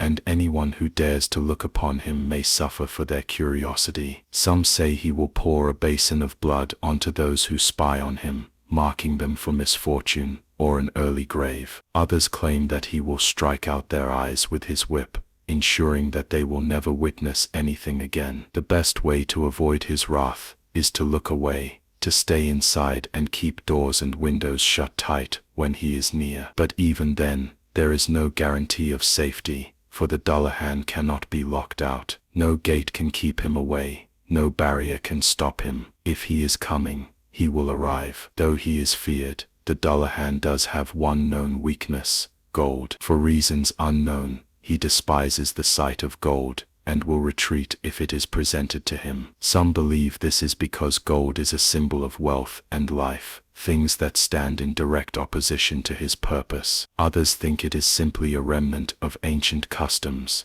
a reminder of offerings once made to appease spirits of death. Whatever the reason, those who suspect the Dullahan is near may carry gold with them, hoping that it will drive him away if they are unfortunate enough to encounter him. The origins of the Dullahan's legend are uncertain, but many believe he is connected to older Celtic deities associated with death. Some link him to Cromdub, an ancient fertility god, to whom human sacrifices were once offered. In this interpretation, the Dullahan is not just a ghost, but a remnant of something older and darker, a figure that once demanded death as tribute, and now continues his grim task in a different form. Others see him as an extension of the Wild Hunt, a spectral procession of supernatural beings that ride through the night, collecting souls. Unlike ghosts, which are often tied to specific places or personal grudges, the Dullahan follows no such limitations. He does not haunt castles or ruins, nor does he seek revenge for past wrongs. His presence is purely functional, and that makes him all the more terrifying. He is not a being of hatred or malice, but rather inevitability, a force that cannot be reasoned with or escaped. His arrival is not a matter of chance but certainty, and those who hear his call know that their time has run out. The legend of the Dullahan has persisted for centuries, and even in modern times, there are those who claim to have seen something riding through the darkness, a shadowy figure with no head, moving faster than any horse should be able to. Whether these sightings are the result of imagination, tricks of the light, or something more unexplainable, they serve as a reminder that some stories refuse to fade. In literature and popular culture, the Dullahan has inspired many depictions of headless riders, the most famous being the Headless Horseman of Washington Irving's Sleepy Hollow. Though the American version of the tale is different in many ways, the core elements remain: a headless figure riding through the night, striking fear into those who see him. Other interpretations of the Dullahan appear in fantasy and horror fiction, sometimes reimagined as an avenging spirit or a supernatural assassin, but always retaining his eerie, deathly presence. Despite the modern fascination with his legend, the Dullahan is still treated with caution in parts of Ireland. Some refuse to speak of him after dark, fearing that mentioning his name may draw his attention. Others avoid traveling lonely roads at night, especially on stormy evenings, when the sound of hooves could be mistaken for something unnatural. Though few truly believe in him as they once did, the fear of his presence lingers, woven into the landscape and the collective memory of those who have heard the old stories. The Dullahan remains one of the most terrifying figures in Irish mythology, not because he is a monster that hunts or torments people, but because he represents something no one can escape. He is the embodiment of death's certainty, a figure that exists beyond morality or choice. His legend reminds people that no matter how much they prepare, there are things in life that cannot be avoided. He is neither friend nor enemy, neither villain nor hero. He is simply what he is, the rider in the night, the one who speaks the final name. the one who signals that time has run out. Even as the world changes and belief in the old ways fades, the Dullahan story endures. His image remains burned into the imagination of those who hear his tale, a reminder that some legends are more than just stories. Whether he still rides through the darkness, or only exists in the echoes of ancient fears, he will never be forgotten. The sound of hooves in the distance, the sudden chill in the air, the sense that something unseen is watching, these things keep his legend alive, ensuring that the Dullahan, the headless rider, will always remain a figure of fear and fascination.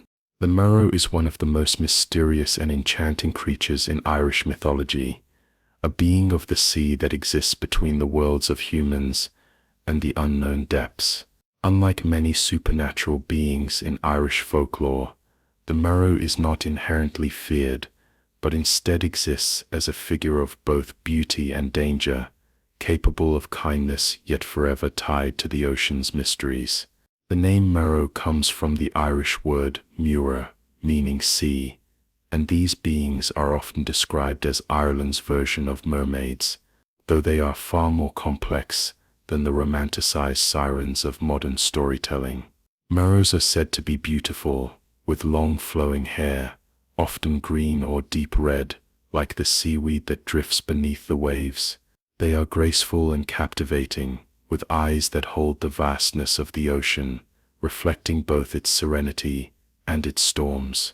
Unlike the traditional mermaids of other cultures, Merrows are sometimes depicted with webbed fingers, scaly legs, or even fins instead of feet when they walk on land, subtle reminders that they are not entirely human. They wear enchanted red caps, known as Dearg Due, which allow them to move between land and sea. Without this cap, they are bound to the shore, unable to return to their ocean home. In many tales, Merrows are gentle spirits, known for their fondness for music and their love of human companionship. Unlike other sea creatures in folklore that seek to drag sailors to their doom, Merrows are often described as falling in love with humans, drawn to those who live by the sea. There are stories of Merrow women marrying fishermen, living peacefully among humans for years until they one day rediscover their lost red cap and return to the waves, leaving their human families behind forever. These stories are often tragic, with the human husbands left heartbroken, knowing they can never follow their Merrow wives back into the depths. Male Merrows, on the other hand, are described very differently. While the females are often seen as beautiful and kind, the males are said to be grotesque, with sharp teeth, wild eyes, and an ill-tempered nature. They are rarely seen by humans, lurking in the deep waters and avoiding contact with the surface world. Some legends claim that male Merrows are jealous of human men, furious that their female counterparts are so drawn to life on land. In some versions of the myth, these male Merrows drag drowning sailors into the depths, not out of malice, but as a way of claiming them for their own realm. One of the most enduring aspects of Merrow legend is their connection to lost souls. It is said that Merrows collect the spirits of those who drown at sea, keeping them in enchanted cages beneath the waves. Some say they do this out of kindness, protecting these souls from becoming restless ghosts,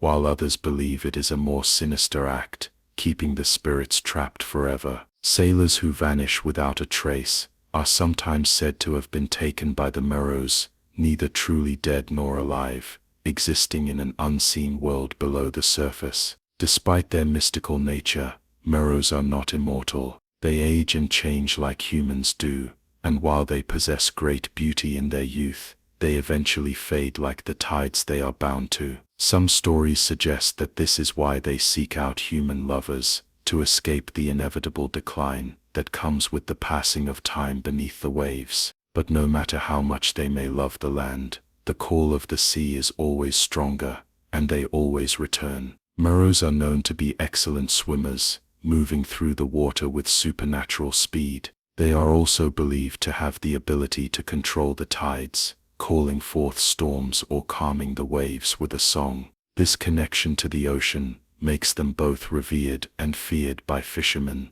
who respect the waters they navigate, knowing that a Merrow's presence could mean good fortune or disaster depending on their mood. Some say that Merrows reward those who treat the sea with kindness, guiding their boats safely to shore, while others warn that angering them could lead to shipwrecks and endless misfortune. In some tales, Merrows are seen as messengers between the human world and the realm of the fairies. They are said to travel between the sea and the hidden fairy lands beneath the waves, bringing news and carrying out mysterious tasks that mortals will never understand. This connection to the fairy world makes them even more enigmatic, as they are not purely creatures of the sea, but also beings of magic and mystery. Despite their connection to the supernatural, Merrows are deeply tied to the human world. They are fascinated by human music, stories and emotions, often lingering near shorelines, to listen to fishermen sing, or to watch people from the rocks.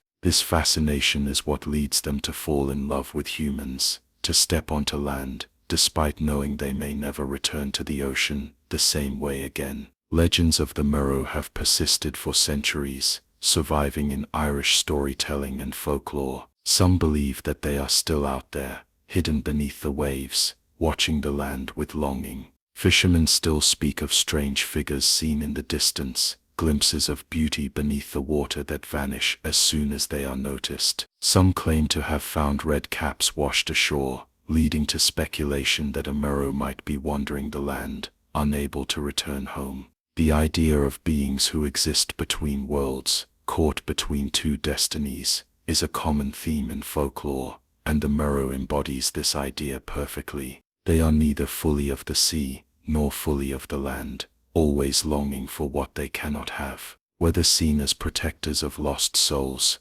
tragic figures of doomed love, or mystical beings who hold the secrets of the ocean, the Merrow remains one of the most intriguing and haunting creatures in Irish mythology. Even in modern times, the ocean holds its mysteries, and the legend of the Merrow endures. The sea is vast and unknowable, and for as long as people have sailed upon it, they have told stories of what might lie beneath. The Merrow represents the beauty and danger of the deep, the call of something greater than the human world, the temptation to leave everything behind and dive into the unknown. The waves still whisper their stories, and the sea still calls to those who listen. Whether the Merrow is real, or just a tale passed down through generations, their legend remains, lingering on the shorelines, waiting in the depths, forever caught between two worlds. The Fia Gorta is one of the most haunting figures in Irish mythology, a spectral being associated with hunger, famine, and misfortune. Unlike other supernatural creatures that serve as tricksters, guardians, or bringers of wealth, the Fia Gorta walks the land as a grim reminder of suffering, appearing in times of great hardship. Some believe it is a wandering ghost, cursed to roam the earth in endless hunger, while others see it as a fairy creature, an omen of famine that arrives before disaster strikes. Whether a spirit of the dead or a supernatural warning, the Fia Gorta remains one of the most unsettling figures in Irish folklore, tied deeply to the struggles and hardships of the past. It is said that the Fia Gorta takes the form of a tall skeletal figure dressed in tattered rags, its body gaunt and frail, as if it has been starving for centuries. Its hollow eyes and sunken cheeks make it look like a living corpse, barely clinging to existence as it wanders the countryside. Despite its terrifying appearance, the Fia Gorta does not seek to harm those it encounters, but rather begs for food, holding out a trembling hand in silent desperation. The way a person responds to this encounter determines their fate, as the Fia Gorta is not merely a symbol of suffering, but a being capable of bestowing both blessings and curses. Those who show kindness to the Fia Gorta, offering food or assistance, despite their own hardships, are said to be rewarded with great fortune. The spirit may grant them prosperity, good health, or protection from famine, ensuring that they and their families never go hungry. This reflects a deep-rooted belief in Irish folklore that generosity, even in the face of scarcity, is a virtue that brings rewards. However, those who refuse to help who turn the starving figure away or mock its suffering may find themselves cursed with bad luck, illness, or even starvation. Some stories claim that the Fia Gorta is not a single entity, but rather multiple spirits, emerging in times of great famine to test the generosity of the living. This belief became particularly strong during the Great Famine of the 19th century, when starvation and disease swept through Ireland, leaving countless dead in its wake. In these years, many claim to have seen wandering figures on the roads, skeletal beings who seemed neither fully alive nor fully dead, their presence a grim reflection of the suffering that had taken hold of the land. Whether these were real apparitions or simply hallucinations brought on by hunger, the legend of the Fia Gorta only grew stronger during this time, its story forever tied to one of the darkest periods in Irish history. Some legends suggest that the Fia Gorta is tied to the land itself, appearing only in places where the soil has turned barren, where crops have failed, and where hunger has taken hold. It is said that in fields where the Fia Gorta has walked, nothing will grow for many years, as if the very presence of the spirit drains the life from the earth. In this sense, it is not just a being of famine, but a force that spreads it, ensuring that those who ignore the suffering of others will eventually face hardship themselves. Other versions of the story depict the Fia Gorta as a lost soul, a spirit of someone who died from starvation and was never given a proper burial. These wandering ghosts are believed to seek food not because they need it, but because they are trapped in an endless cycle of hunger, unable to move on until someone shows them kindness. This belief ties into older Irish traditions about the importance of honoring the dead, as those who are forgotten or mistreated in life may return to haunt the living, demanding the respect they were denied. The Fia Gorta is sometimes linked to fairy folklore, considered a member of the AOC, the supernatural race that exists alongside humanity. If this is true, it would mean that it is not simply a ghost, but a more powerful being, one that operates under its own rules and laws. Unlike most fairies, which are known for their mischief or their hidden wealth, the Fia Gorta represents something much more somber. It does not seek out revelry or trickery, but instead moves through the world as a living embodiment of suffering, forcing people to confront the reality of hunger and hardship. One of the most unusual aspects of the Fia Gorta legend is that, unlike many spirits associated with death and decay, it does not always bring harm. While many supernatural beings in Irish folklore seek to punish the living, the Fia Gorta offers a choice. It is not simply an omen of doom, but a test of compassion, a chance for people to prove their generosity, even when they have little to give. In this way, it is a creature that reflects the values of Irish storytelling, where kindness and hospitality are seen as the highest virtues. Despite its connection to the past,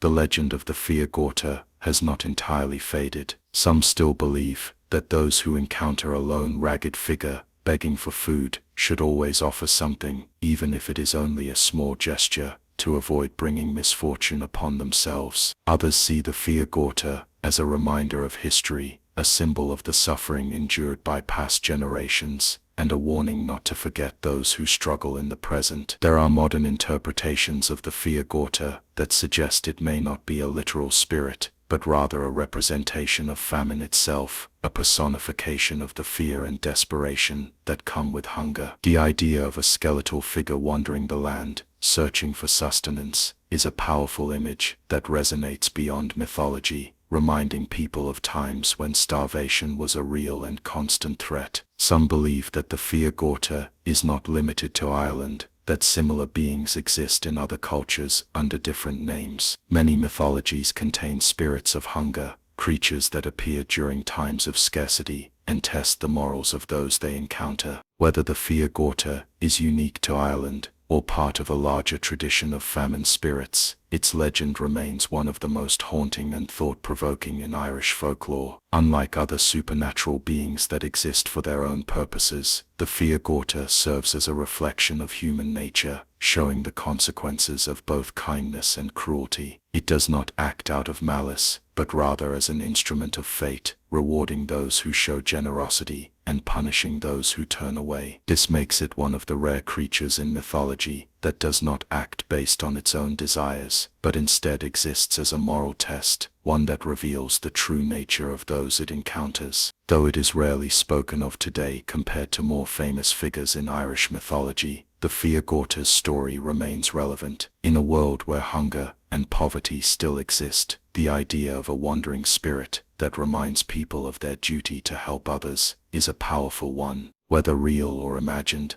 the legend serves as a reminder that suffering should never be ignored, and that even the smallest act of kindness can bring unexpected rewards. The Fia Gorta walks the land, not as a monster, but as a question, asking those who see it whether they will offer help or turn away. Its presence lingers in the places where hunger has left its mark, in the memories of those who have known hardship, and in the hearts of those who understand that true fortune comes not from wealth, but from the willingness to share what little one has. Its story is one that continues to whisper through time, a reminder that even in the darkest moments, there is always a choice between selfishness and compassion.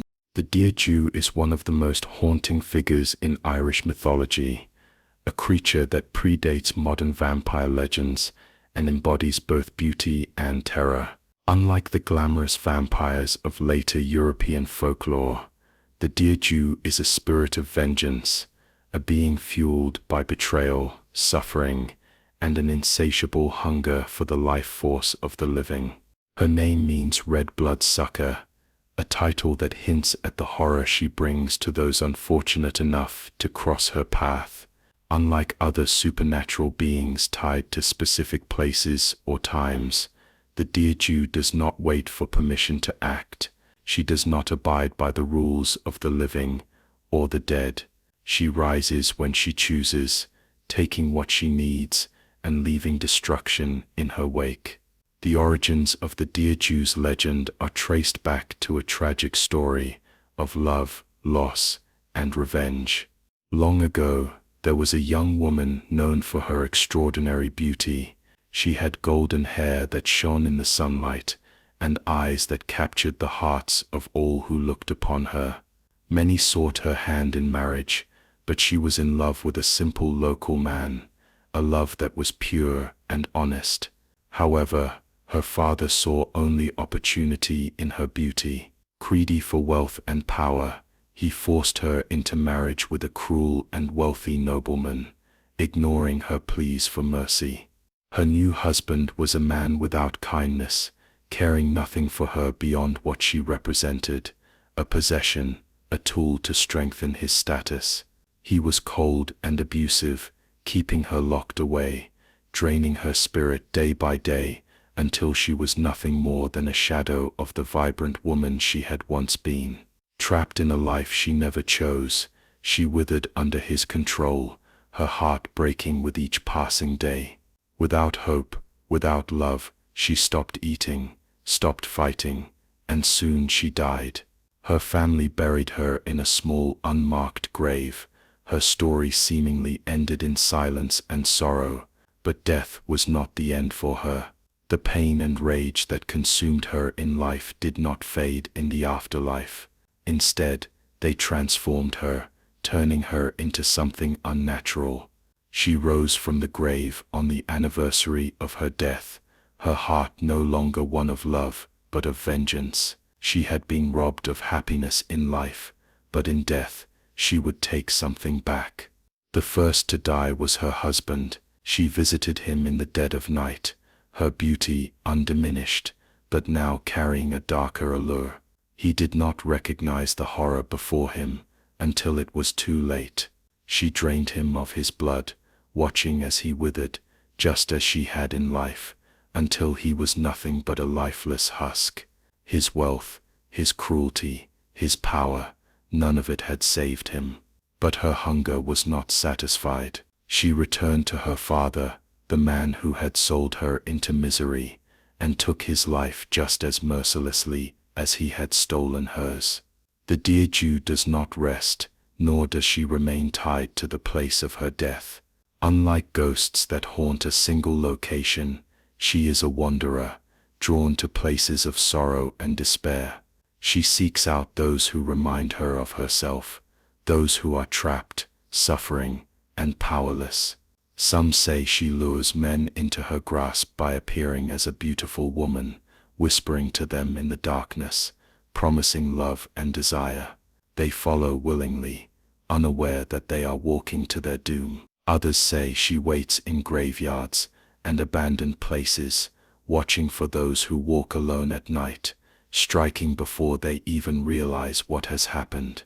The Dearg Due does not drink blood as later vampire myths would describe, but instead drains the life force of her victims.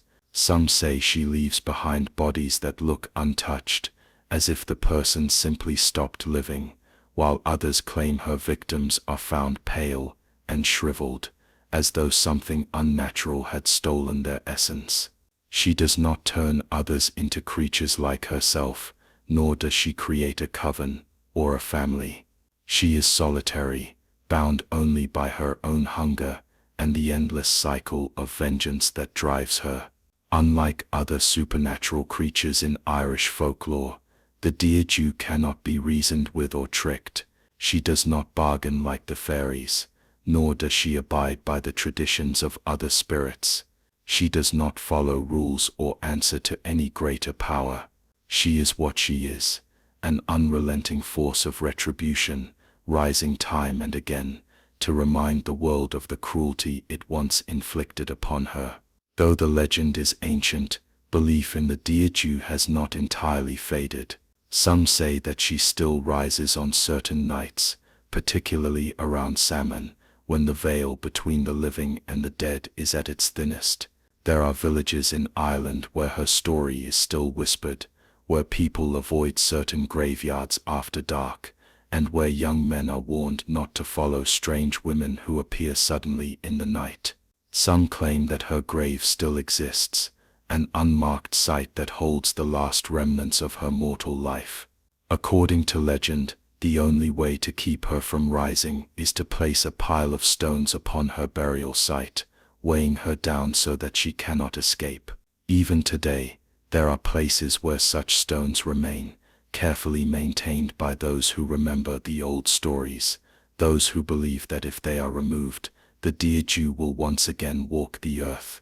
Her legend has influenced many later myths, particularly those of vampires and revenants, but she remains unique in Irish folklore. She is not a creature of seduction for its own sake, nor a mindless monster that feeds without thought. She is a victim who became something greater, a soul that refused to be silenced, a reminder that even in death, injustice does not always go unanswered. While most myths warn of creatures that hunt the innocent, the Dearg Due's victims are often those who have wronged others, those who have brought suffering and despair. In this way she is not merely a monster but a force of reckoning, a dark balance to the cruelty that exists in the world. But this does not mean she is merciful. Even those who have done no wrong may fall into her grasp, for hunger does not discriminate, and once the Dearg Due sets her sights on a victim, there is little that can be done to escape her. In modern times, her story has been overshadowed by more famous vampire legends, but those who know the old ways still speak of her, still wonder if she lingers in the shadows, waiting for another reason to rise. The idea of a spirit driven by betrayal and fueled by vengeance resonates deeply, for it is not just a story of horror, but one of tragedy. She is not a creature that was born evil, but one that was made into what she became by the cruelty of others. Perhaps that is what makes her legend so lasting. She is more than just a warning. She is a reflection of the pain that lingers long after death, the idea that suffering does not simply fade when life ends. Her story is not only about what she takes but about what she lost, and that makes her one of the most chilling and unforgettable figures in Irish mythology. Whether she still walks the night or has finally found rest, the Dearg Due remains a name spoken with caution, a reminder that some wounds never heal and some souls never truly die.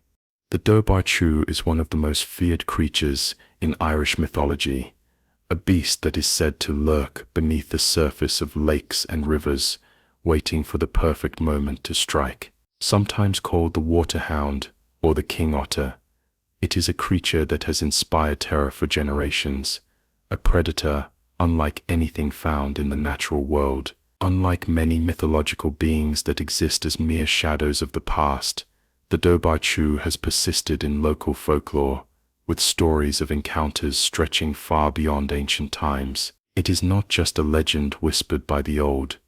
It is a creature that some claim to have seen, even in more recent history, its presence still lingering in the minds of those who live near the deep, dark waters of Ireland. Described as a monstrous cross between an otter and a hound, the Dobhar-chú is said to be far larger than any normal animal, with a sleek, powerful body that allows it to move through water with unnatural speed. Some stories claim that it is the size of a large dog, while others insist that it can grow much bigger, large enough to pull an unsuspecting person into the depths with little effort. Its fur is said to be thick and dark, often wet and slick from the water, and its eyes burn with an unnatural intelligence. It is not just an animal, it is something else, something that does not belong entirely to the world of men or beasts. Unlike the fairies and spirits of Irish folklore, the Dobhar-chú does not play tricks or test the morals of those it encounters. It is not a creature of riddles or bargains. It is a hunter, pure and simple, and those who cross its path rarely escape. The most well-known legend surrounding the Dobhar-chú tells of a woman named Grace Connolly, who was said to have been killed by the creature near Glenade Lake in County Leitrim. According to the story, she had gone to the water's edge when the beast attacked, its strength and speed overwhelming her before she could cry for help. By the time her husband found her, she was already dead, her body torn apart in a way that no normal animal could have done. Overcome with grief and rage, her husband sought revenge. Armed with a weapon, he tracked the Dobhar-chú down and managed to slay it.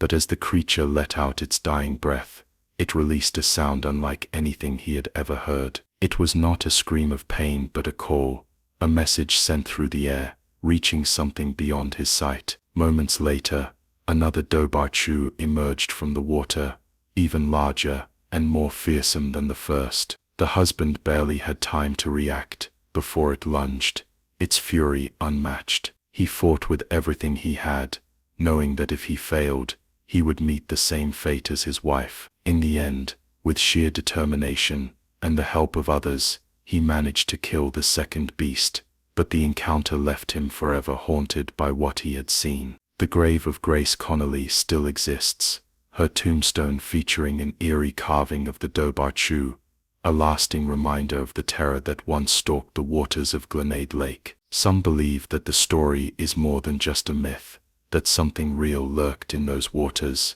something beyond ordinary explanation. Whether it was truly a supernatural creature or an unknown predator that has since vanished, the legend remains, passed down through generations as a warning to those who stray too close to the water's edge. The Dobhar-chú is said to be both incredibly fast and incredibly aggressive. Unlike other water creatures that prefer to remain hidden, this beast is known to attack without hesitation. Some say that it hunts alone, while others claim that it travels in pairs, a male and female working together to take down prey. There are even whispers that it can let out an unnatural scream, one that signals its mate to join the hunt, ensuring that even if one is killed, another will rise in its place. This idea only adds to its reputation as an unstoppable force, a creature that cannot be defeated without consequence. Some believe that the Dobhar-chú is not just a single being but an entire species,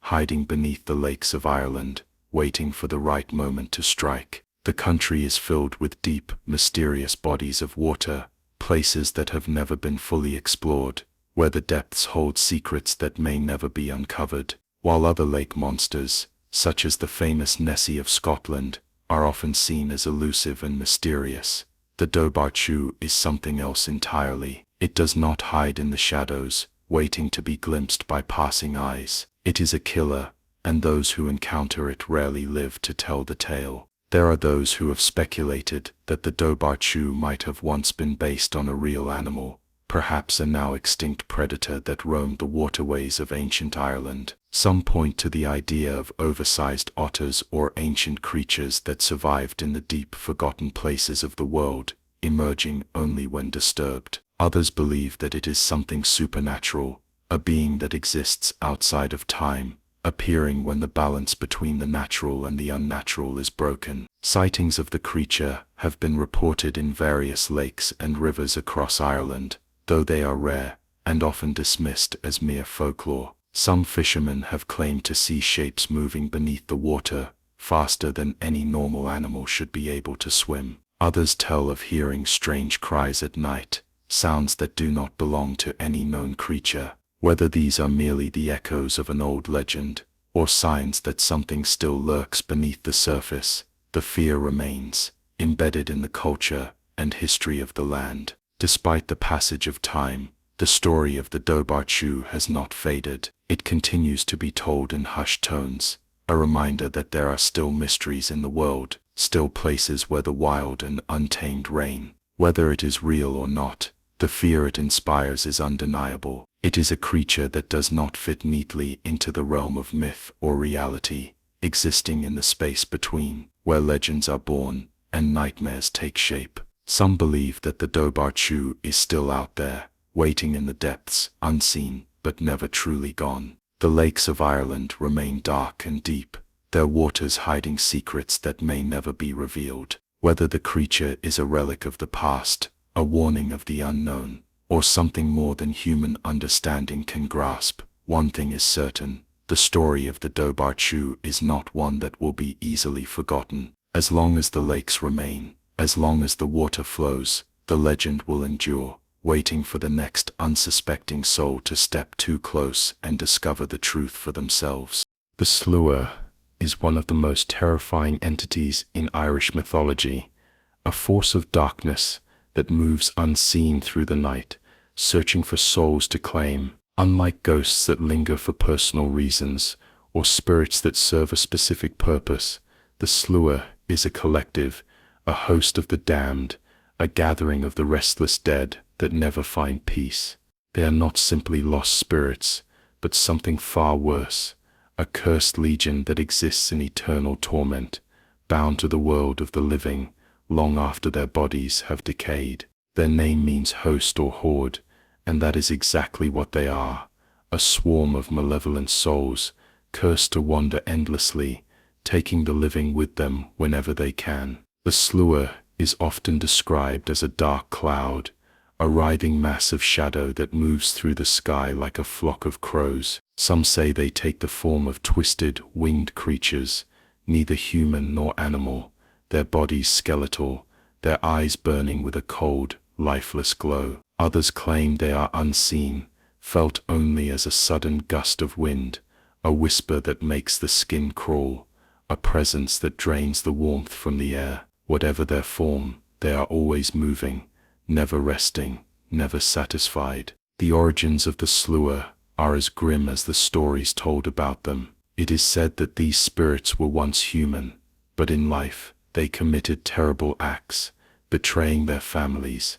defying the gods, or living in such wickedness that even the afterlife rejected them. Unlike the honored dead who pass into the other world, the Sluagh are cursed to remain between worlds, unable to find peace, unable to fade away. They are neither alive nor fully dead, existing in a constant state of torment, knowing that they will never escape the darkness they have become. Unlike other spirits who haunt a specific place, the Sluagh is always moving, carried by the wind, sweeping across the land in search of victims. They are especially dangerous to those who are already close to death, those who are weak or dying, hovering outside their homes, waiting for the moment their soul leaves the body. If the soul is not protected, the Sluagh will seize it, dragging it away to join their ranks, condemning it to the same fate of eternal wandering. Because of this, many people in Old Ireland took precautions to protect the dying. Windows facing west were often kept shut, as it was believed that the Sluagh always approached from the west, riding the wind like a storm. Those who sat by a loved one's deathbed would whisper prayers, lighting candles or scattering protective charms to ward off the dark spirits. Even after death, great care was taken to ensure that the soul reached its rightful place, whether in the other world or among the ancestors, so that it would not be stolen away by the Sluagh. The Sluagh is not just a danger to the dying, they also prey upon the living. Travelers who find themselves alone at night, especially in remote areas, are at risk of encountering them. A sudden chill, a change in the wind, an unnatural silence, these are all signs that the Sluagh is near. Those who are caught in their path may feel an overwhelming sense of dread, their energy draining away, as if something unseen is pulling at their soul. Some who survive such encounters are never the same again, left weakened, haunted, as if a part of them was taken by the spirits in the night. Some stories claim that the Sluagh can be summoned by those who practice dark magic, though this is always a dangerous act. They are not creatures that can be controlled or bargained with. Those who attempt to use them for their own gain often find themselves the ones being taken, their souls torn from their bodies, and added to the endless host. There are legends of foolish sorcerers who called upon the Sluagh, only to be carried away screaming into the darkness, never to be seen again. Despite their terrifying nature, the Sluagh is not entirely unstoppable. Certain rituals and protections are said to keep them at bay. Holy water, iron and fire are believed to be effective deterrents, as well as invoking the names of the old gods or saints. Some say that standing in the presence of pure light will drive them away, though others believe that no light is strong enough to fully dispel their presence. There are those who claim that the Sluagh is not purely malevolent, that they are not evil spirits, but souls trapped in suffering, lost and unable to find their way. Some believe that they are searching for something, a release from their torment, though no one knows what would bring them peace. There are rare stories of people who claim to have heard voices within the wind, calling out in sorrow rather than malice, pleading for something just beyond human understanding. Even in modern times, stories of the Sluagh persist. There are those who claim to have felt their presence on stormy nights, who have heard whispers in the wind when no one was there. Some believe that their influence still lingers in certain places,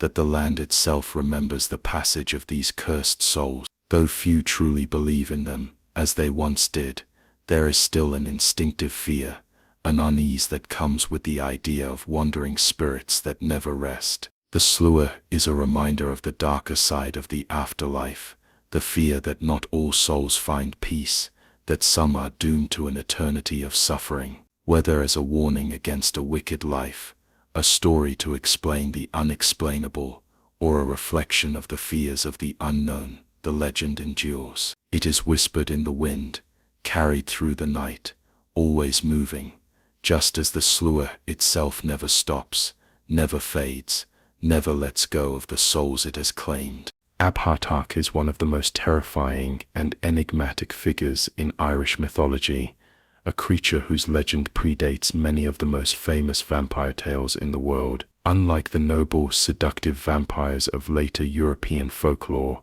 Abhartach is something far darker, a twisted being driven by an insatiable hunger for blood. His story is not one of romance or tragic immortality, but of horror and relentless terror, a legend so disturbing that some believe his presence still lingers, waiting beneath the earth, unwilling to be forgotten. Long ago, in a time before written history, there was a chieftain named Abhartach who ruled over a small kingdom in what is now Derry in Northern Ireland. He was not like other rulers, for he was said to be cruel, deformed, and filled with malice. Some claim he was a dwarf, twisted and hunched, while others believe he was simply unnatural in both appearance and spirit.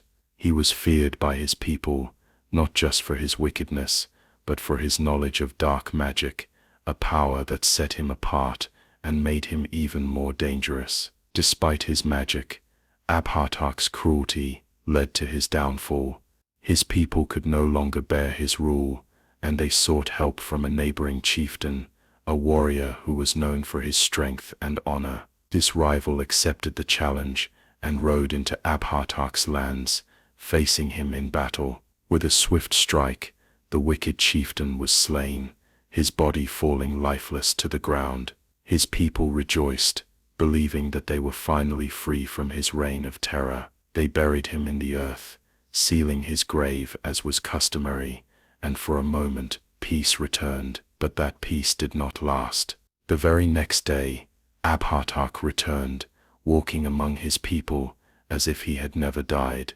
He was not the same, his body now filled with an unnatural energy, his thirst unlike anything they had seen before. He demanded blood, forcing his people to cut their own veins and fill a bowl for him to drink.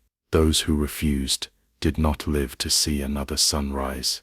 The people, horrified and desperate, once again turned to the warrior who had slain him, begging him to kill Abhartach once more. The warrior rode back, this time ensuring that his strike was final, cutting down the undead chieftain and burying him again, deeper this time, covering the grave with stone to keep him from rising. But it was not enough. By the next morning, Abhartach had returned once more, his hunger even greater, his power growing stronger.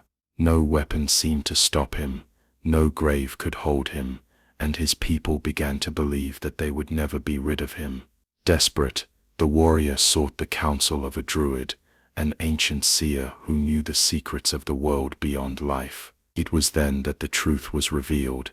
Abhartach was not merely a wicked man, but something worse, something beyond death itself. He had become a Namhab, one of the undead, a creature that would continue to rise unless the proper steps were taken to stop him forever. The druid instructed the warrior to slay him once more, but this time the body had to be buried upside down, a method believed to confuse the undead and keep them trapped in the earth. A great stone was to be placed over the grave, heavy enough to prevent him from clawing his way back to the surface. The grave had to be surrounded by thorns, a natural ward against evil, and most importantly, a sword made of yew wood had to be plunged into his chest, pinning him in place so that he could never rise again. Following these instructions exactly, the warrior faced Abhartach for the final time. The battle was fierce, for the creature was stronger than ever, but in the end,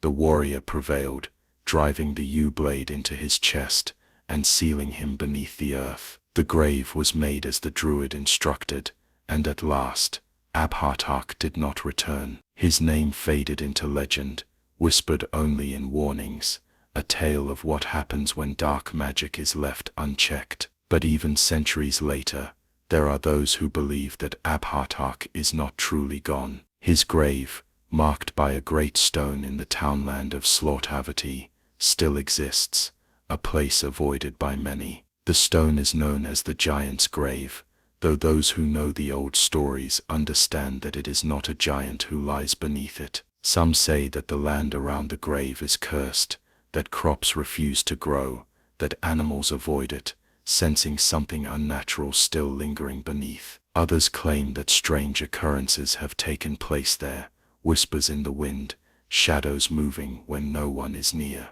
There have even been attempts to move the stone, but none have ended well. Stories tell of workers who tried to remove it only to suffer mysterious accidents, tools breaking, hands crushed, sudden illnesses striking those involved. Whether coincidence or something more, the stone remains, a silent guardian over whatever still lies beneath. Some believe that Abhartach's story may have been one of the earliest inspirations for later vampire legends. Long before Dracula was written, before the modern idea of the vampire existed, there was Abhartach, a figure who drank the blood of the living, who could not be killed by ordinary means, who rose from his grave time and again, unstoppable until he was finally sealed away with methods that seem eerily similar to the vampire folklore that would later emerge. The idea of staking the undead, of binding them with ritual burial, of ensuring that they never rise again. All of these appear in the story of Abhartach, centuries before they became common elements in vampire mythology. Whether Abhartach was a real historical figure whose legend grew over time, or a creature born entirely from fear and superstition, his story remains one of the most chilling in Irish folklore. He was not a monster from another world, not a fairy or a demon, but something far worse, a man whose wickedness was so great that even death could not hold him, a ruler whose hunger only grew stronger after the grave. The land where he was buried remains quiet, the stone undisturbed, the air heavy with the weight of an ancient warning. Some say that as long as the stone remains, as long as no one disturbs his resting place, Abhartach will stay beneath the earth, trapped in the darkness he created for himself. But if that seal is ever broken, if the precautions taken so long ago are ever undone, then perhaps, just perhaps, he will rise again, his thirst renewed, his hunger endless, his legend no longer just a story whispered in the dark. The Oilliphéist is one of the great monstrous creatures of Irish mythology, a vast and terrible beast said to have once roamed the land, striking fear into the hearts of those who lived near rivers, lakes, and deep, hidden places. Unlike the fairies, spirits or supernatural beings that are tied to trickery or the afterlife, the Oilliphéist is pure destruction, a force of chaos that devours, crushes, and leaves ruin in its wake. Its legend stretches back to the earliest times, a story passed down through generations, a reminder of the primal fear of creatures that lurk in the dark, in the waters, and in the shadows beyond human reach. The name Oilliphéist roughly translates to great monster, and the descriptions of this beast match that title perfectly. Some stories depict it as a massive serpent, larger than any known creature, with scales harder than steel and eyes that glow like fire. Others claim it resembles a dragon, with vast wings and a body that coils through the land like a river, capable of leveling entire forests in its path. Some even suggest that it has no single form, but shifts and changes, its very presence an embodiment of chaos. It is not a single beast with a clear history, but a representation of something older, something that existed before humans claimed the land, a creature that belonged to a world of giants, gods, and forces beyond mortal understanding. One of the most well-known stories involving the Oilliphéist tells of how it shaped the very landscape of Ireland itself. In ancient times, before the rivers took their current forms, the Oilliphéist carved them into the earth with its massive body. It moved through the land, slithering and twisting, leaving deep scars in its wake that would later fill with water and become the great rivers that flow across Ireland today. The River Shannon, the longest river in Ireland, is said to have been formed by its movements, its winding path, a testament to the destruction caused by the great beast as it fled across the land. Despite its terrifying power,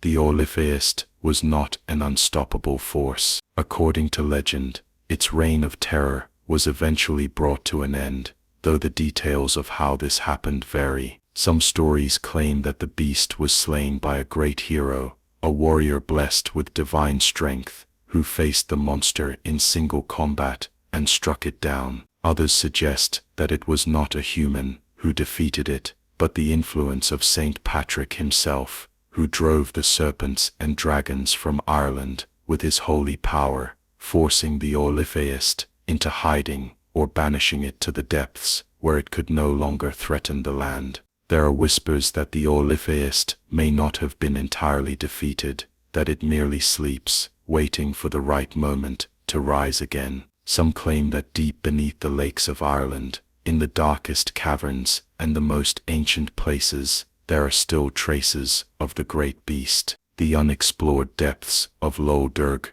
and other great bodies of water hold secrets that no one has dared to uncover, and the winding paths of rivers still bear the memory of something immense that once moved through the land. The Oilliphéist shares similarities with other great beasts from mythologies across the world, such as the sea serpents and dragons that appear in legends from Scandinavia, China, and the Mediterranean. But unlike those creatures, which often have roles as protectors, symbols of wisdom, or embodiments of fate, the Oilliphéist is almost always seen as a destructive force, a being of chaos rather than balance. It does not grant wisdom or guard hidden treasures. It devours, it crushes, it reshapes the land through sheer force. Despite its fearsome nature, the Oilliphéist is not remembered with the same reverence as other legendary creatures. It is a thing of the past,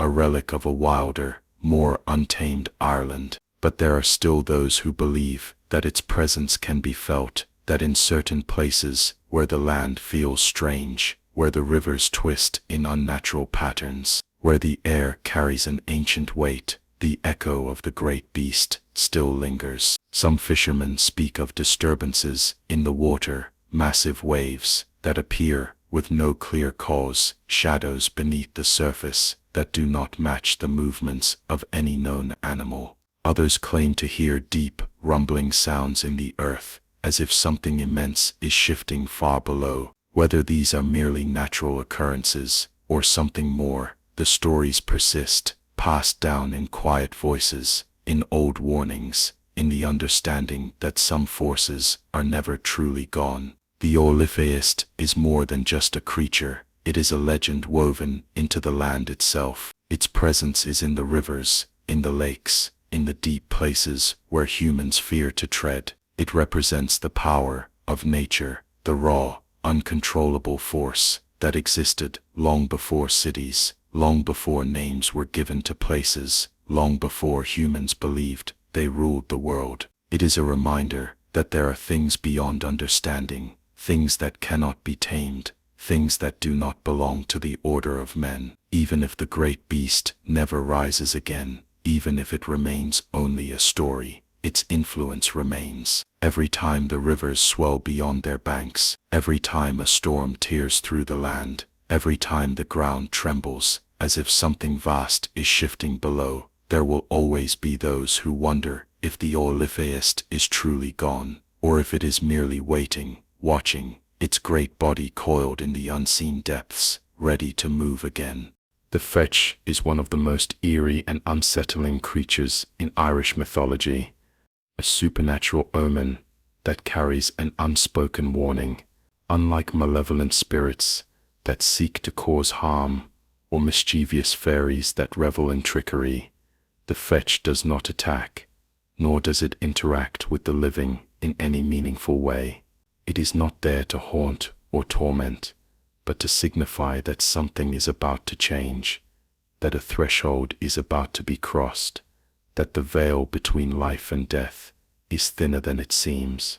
The fetch is an apparition of a person who is still alive, a spectral double that appears before them or those close to them, bringing with it an undeniable sense of unease.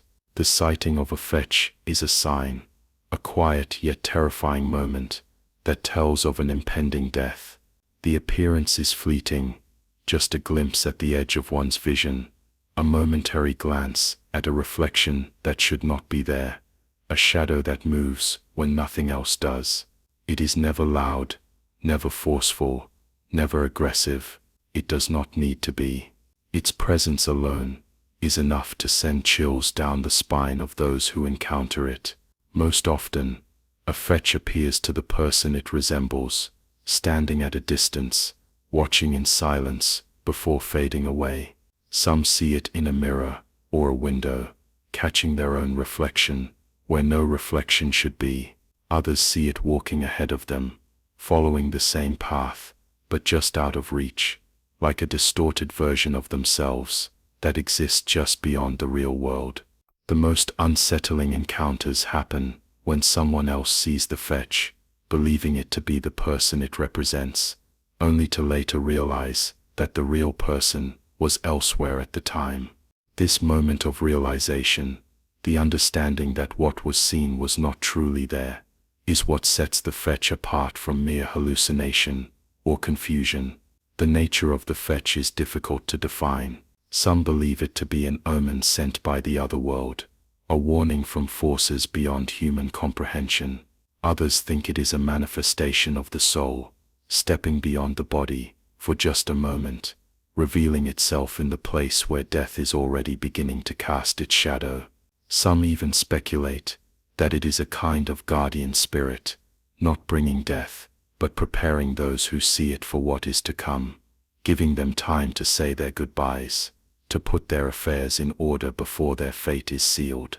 One of the most chilling aspects of the fetch is that it rarely appears without consequence.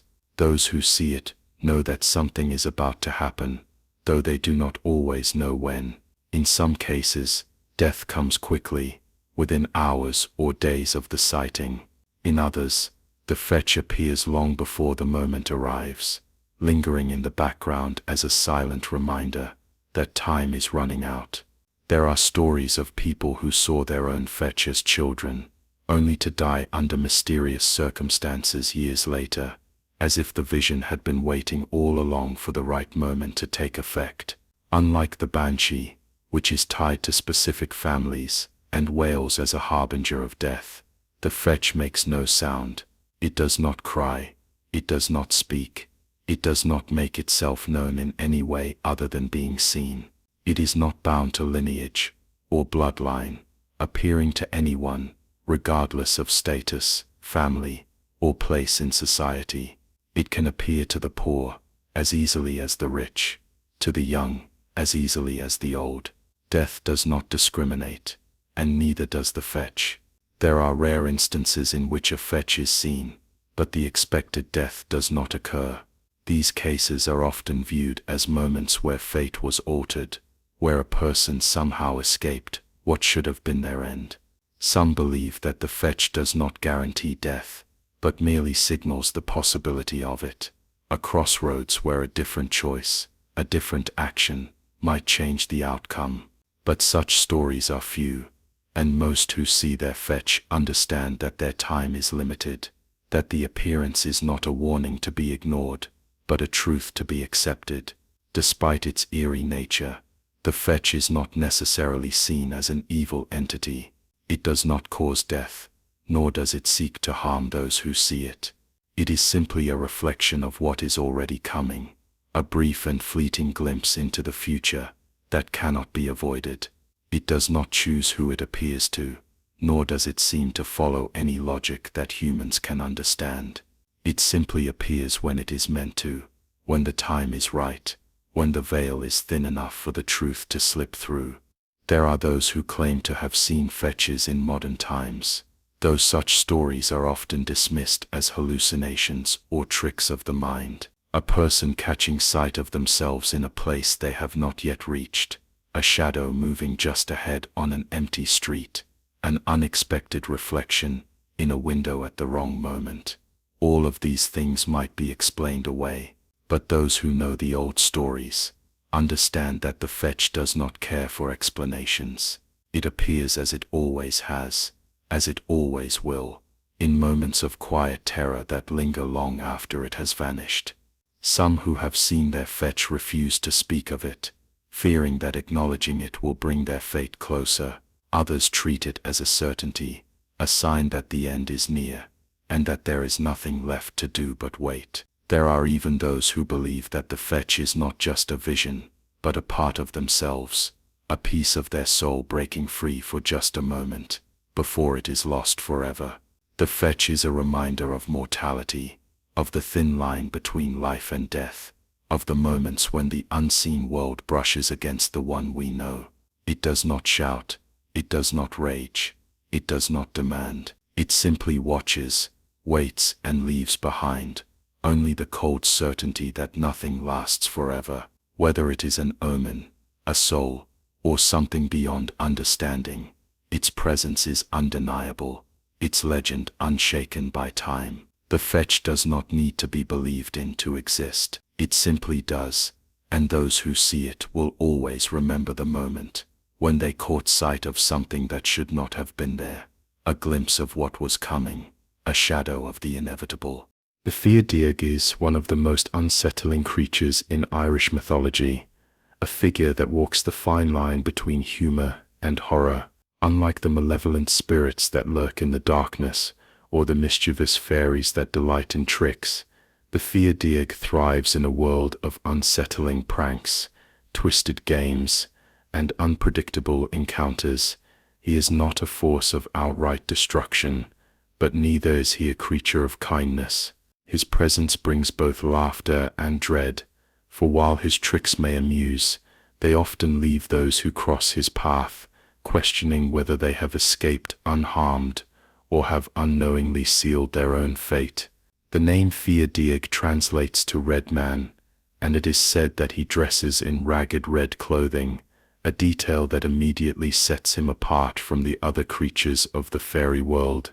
His face is as striking as his garments, gaunt and unsettling, sometimes described as the face of an old man with long, scraggly hair and a sinister grin that stretches too far across his face. His eyes hold a gleam of amusement, but it is never clear whether it is the amusement of a harmless trickster or something more sinister.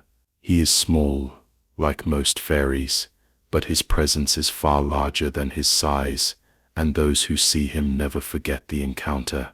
Unlike some members of the AOC, the supernatural race of beings in Irish folklore, the Dearg does not hide away in the deep woods or under the hills. He moves freely among mortals, appearing without warning and leaving just as suddenly. He is known to enter homes uninvited, slipping in through doors left unlocked, or even emerging from the shadows as if he had always been there. His arrival is marked by a simple phrase, one that sends a chill down the spine of those who hear it. He speaks only 2 words, "Take me," meaning let me in. Those who hear this phrase have little choice but to comply. The Dearg does not react kindly to being turned away, and denying him entry is a dangerous mistake. He is not known for violent revenge, but those who disrespect him may find themselves the subject of cruel and elaborate pranks that escalate with every passing day.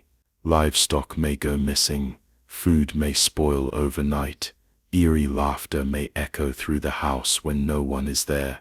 It is always best to let him in, to humor him, to play along with whatever strange tricks he wishes to perform.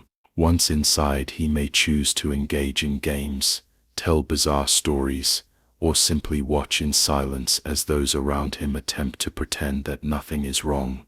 His humor is strange and often unsettling, filled with dark irony and twists of fate. He may make a jest about death, only for tragedy to strike shortly after. He may offer a gift that seems harmless, but carries an unseen curse. He may simply laugh, a sound that lingers long after he is gone, leaving those who hear it wondering whether they were truly spared, or if their fate was simply delayed. Despite his unnerving presence, the Dearg is not inherently evil. He does not seek to harm for the sake of cruelty, nor does he delight in suffering the way some darker entities might. Instead, he thrives on fear, on discomfort, on the knowledge that those he interacts with will never feel truly safe again. His tricks are meant to unsettle, to remind people that they are never entirely in control, that the world is filled with forces beyond their understanding. There are those who say that the Dearg has a special fondness for storytellers and musicians, that he is drawn to those who spin tales and weave melodies. If he encounters a skilled storyteller, he may demand to hear a tale, sitting in eerie silence as the words unfold.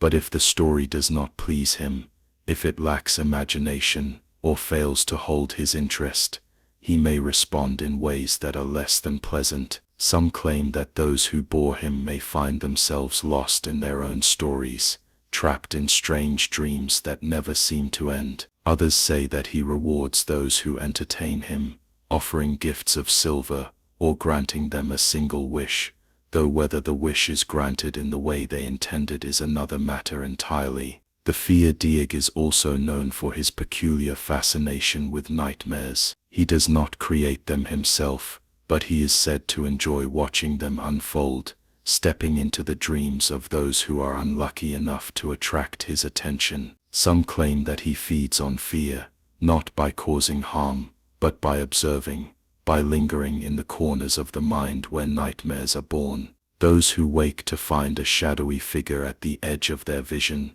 watching in silence, may have encountered the Dearg without ever realizing it. One of the strangest aspects of the Dearg is that he is not always a bringer of misfortune. There are tales of those who treated him well, who played along with his games, and showed him respect, and who were rewarded rather than cursed. He may, on occasion, offer a warning of coming danger, whispering secrets in the ears of those who listen. He may guide a lost traveler back to safety, or intervene when a person is about to make a terrible mistake. But such kindness is unpredictable, and no one can ever be sure whether they will receive a gift or a curse when the Dearg enters their home. There are few ways to avoid him. Once he has taken an interest in someone, he cannot be easily driven away, and efforts to outsmart him are often met with laughter and greater mischief. Some say that offering him food and drink will satisfy him,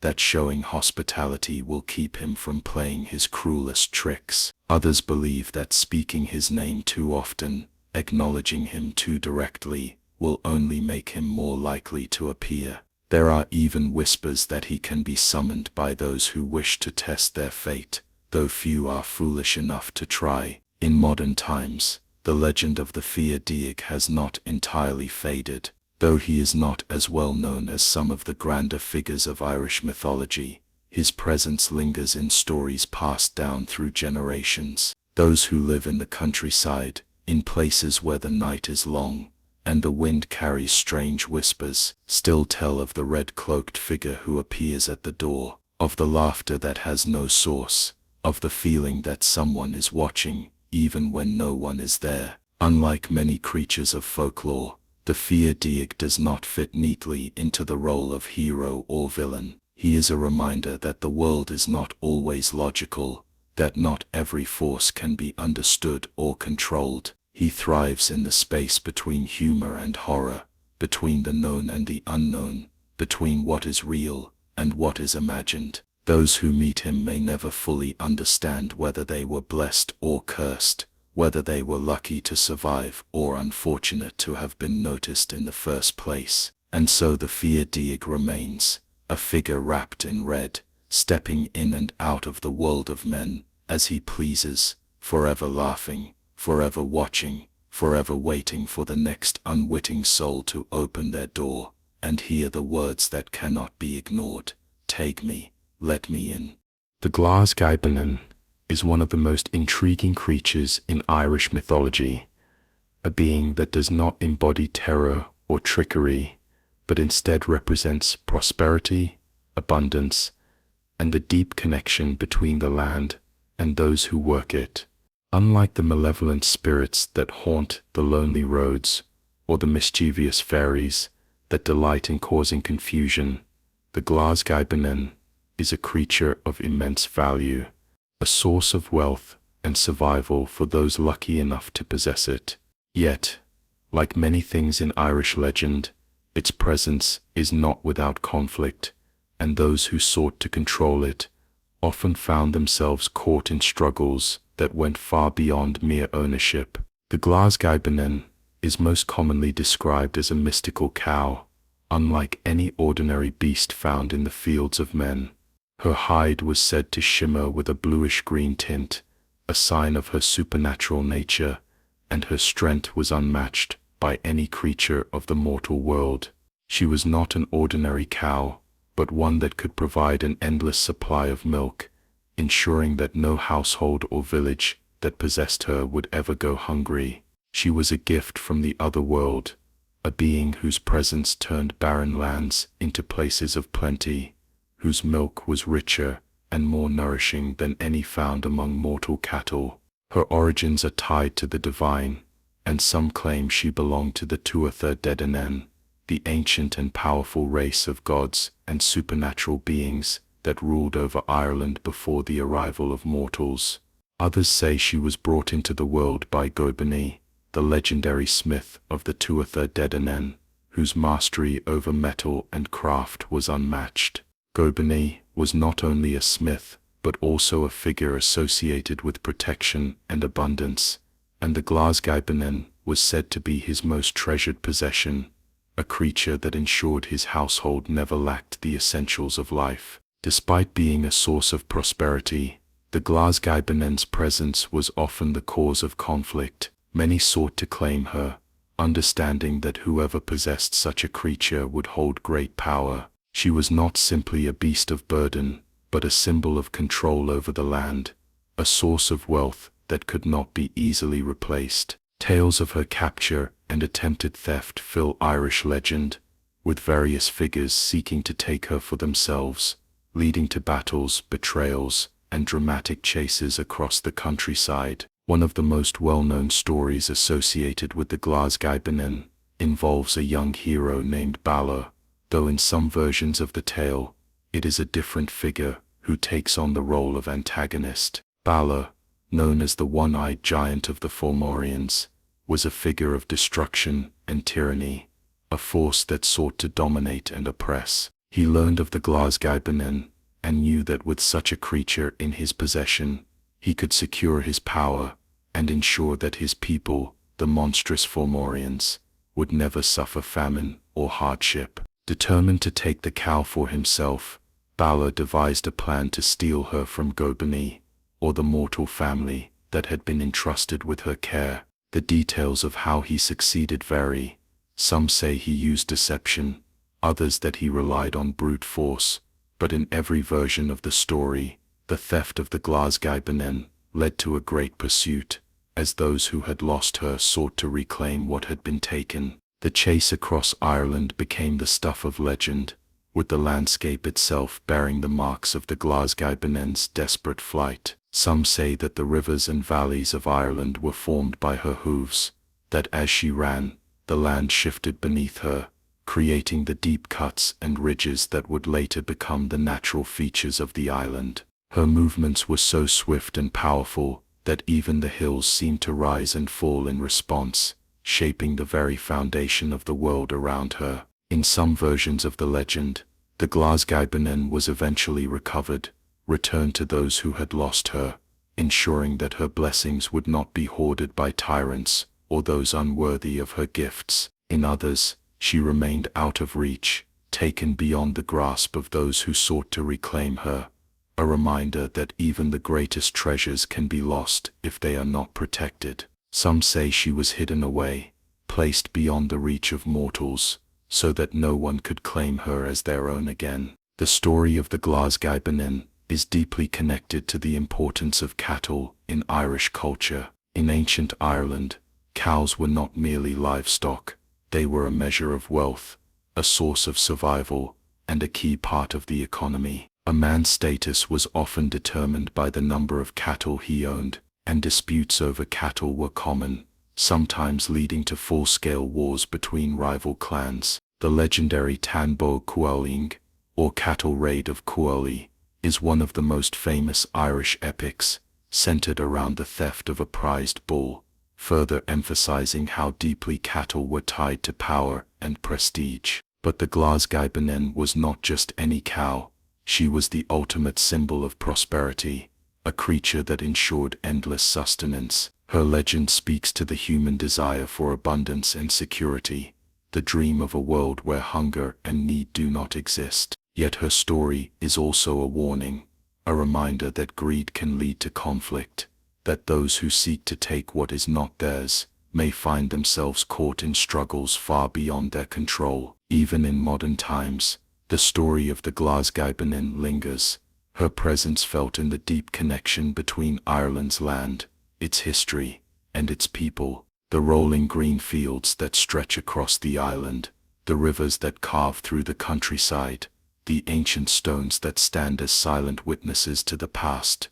All of these things are echoes of the myths that shaped the land. The Glas Gaibhnenn may no longer be seen, but her legacy remains, woven into the fabric of Ireland itself. There are those who believe that her spirit still lingers, that in the quietest hours, when the mist settles over the fields, and the world grows silent, she can still be heard, her hooves striking the earth, her breath like the wind that moves through the trees. Perhaps she is still running, still searching for a place where she will be safe, where her gifts will be given to those who will cherish them, rather than exploit them. Or perhaps she is waiting, hidden just beyond the reach of the world, ready to return, when the time is right, when the land calls for her once more. The Glas Gaibhnenn is more than a mythical beast. She is a symbol of fortune and loss, of the way wealth can be both a blessing and a curse. She reminds those who hear her story that true prosperity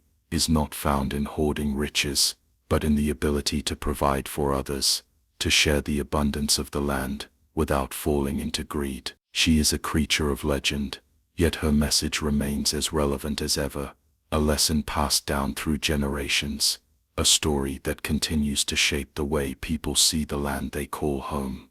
The joint eater, known in Irish mythology as the Sluagh, is one of the most unsettling creatures in folklore, not because it is a terrifying beast that hunts its victims, or a spirit that haunts the night, but because of the way it preys upon the unsuspecting. Unlike the monsters that lurk in the shadows, or the ghosts that appear as omens of doom, the joint eater is a quiet, creeping thing, a parasite that feeds not on blood or flesh, but on nourishment itself. It does not need to attack or chase its prey. Instead, it invades, it lingers, and it takes without ever being seen. The Sluagh is said to be a type of fairy, or supernatural creature, but it does not take the form of a human-like being, with trickster tendencies. Instead, it is usually described as resembling a newt,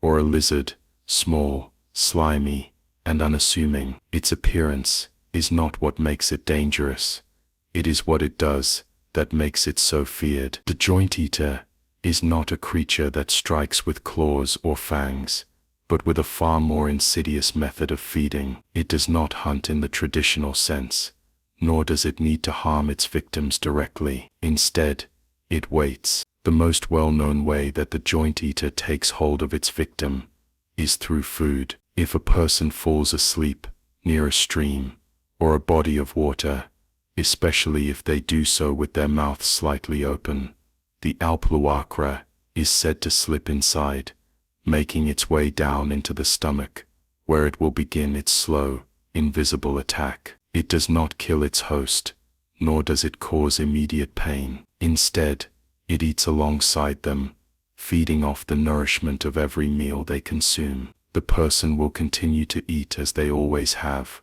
unaware at first that anything is wrong. But no matter how much they eat, no matter how full their plate, they will never feel satisfied, never gain any weight, never find the strength that food should provide. This slow, creeping hunger is what makes the joint eater such a terrifying creature. The victim will waste away without knowing why, their body growing weaker, their energy fading. No matter how much they consume, it will never be enough. It is as if they are sharing every meal with an unseen presence, a guest that never leaves, a parasite that refuses to be expelled. In time, if nothing is done, the person may simply waste away, their strength drained, their life slowly slipping from them. Unlike other supernatural beings, the joint eater does not seem to choose its victims based on any particular characteristic. It does not target the wicked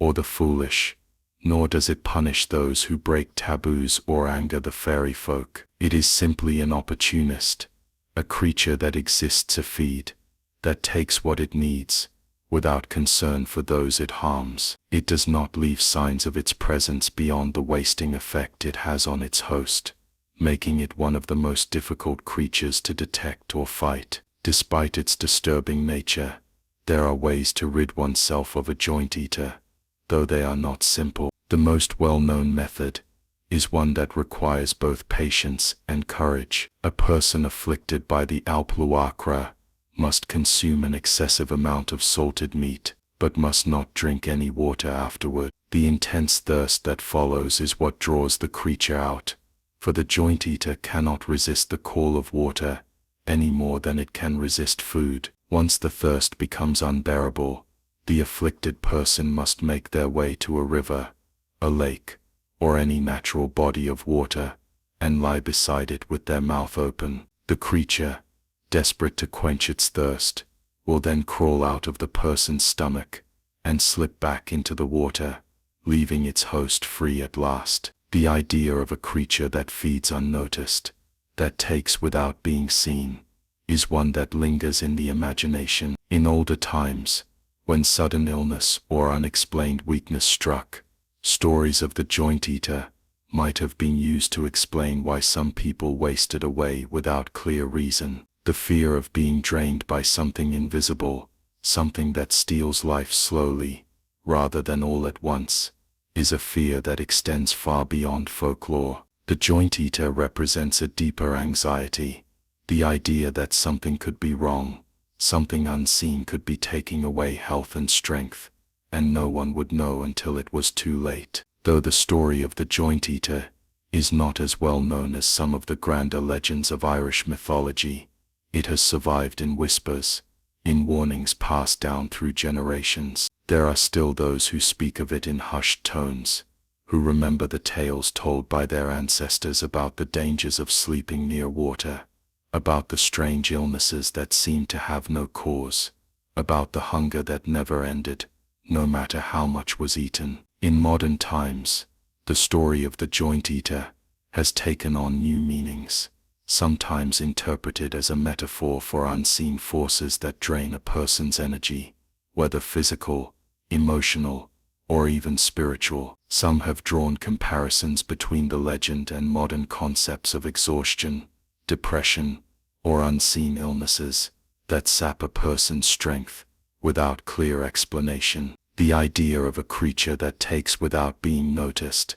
that lingers inside, feeding off one's very sustenance, is something that resonates far beyond its folkloric origins. Despite its seemingly simple nature, the joint eater is one of the more uniquely disturbing creatures of Irish mythology. It does not attack in the way that other monsters do, nor does it leave behind the kind of physical destruction associated with more dramatic supernatural beings. Instead, it works in silence, in patience, in the slow, drawn-out erosion of life itself. It is a reminder that danger does not always come in the form of a beast with claws, or a shadow lurking in the dark. Sometimes it is the hunger that never fades, the exhaustion that never lifts, the presence that takes without ever being seen. And so the legend persists, whispered in places where the old stories are still remembered. The rivers still run, the lakes still glisten under the moonlight,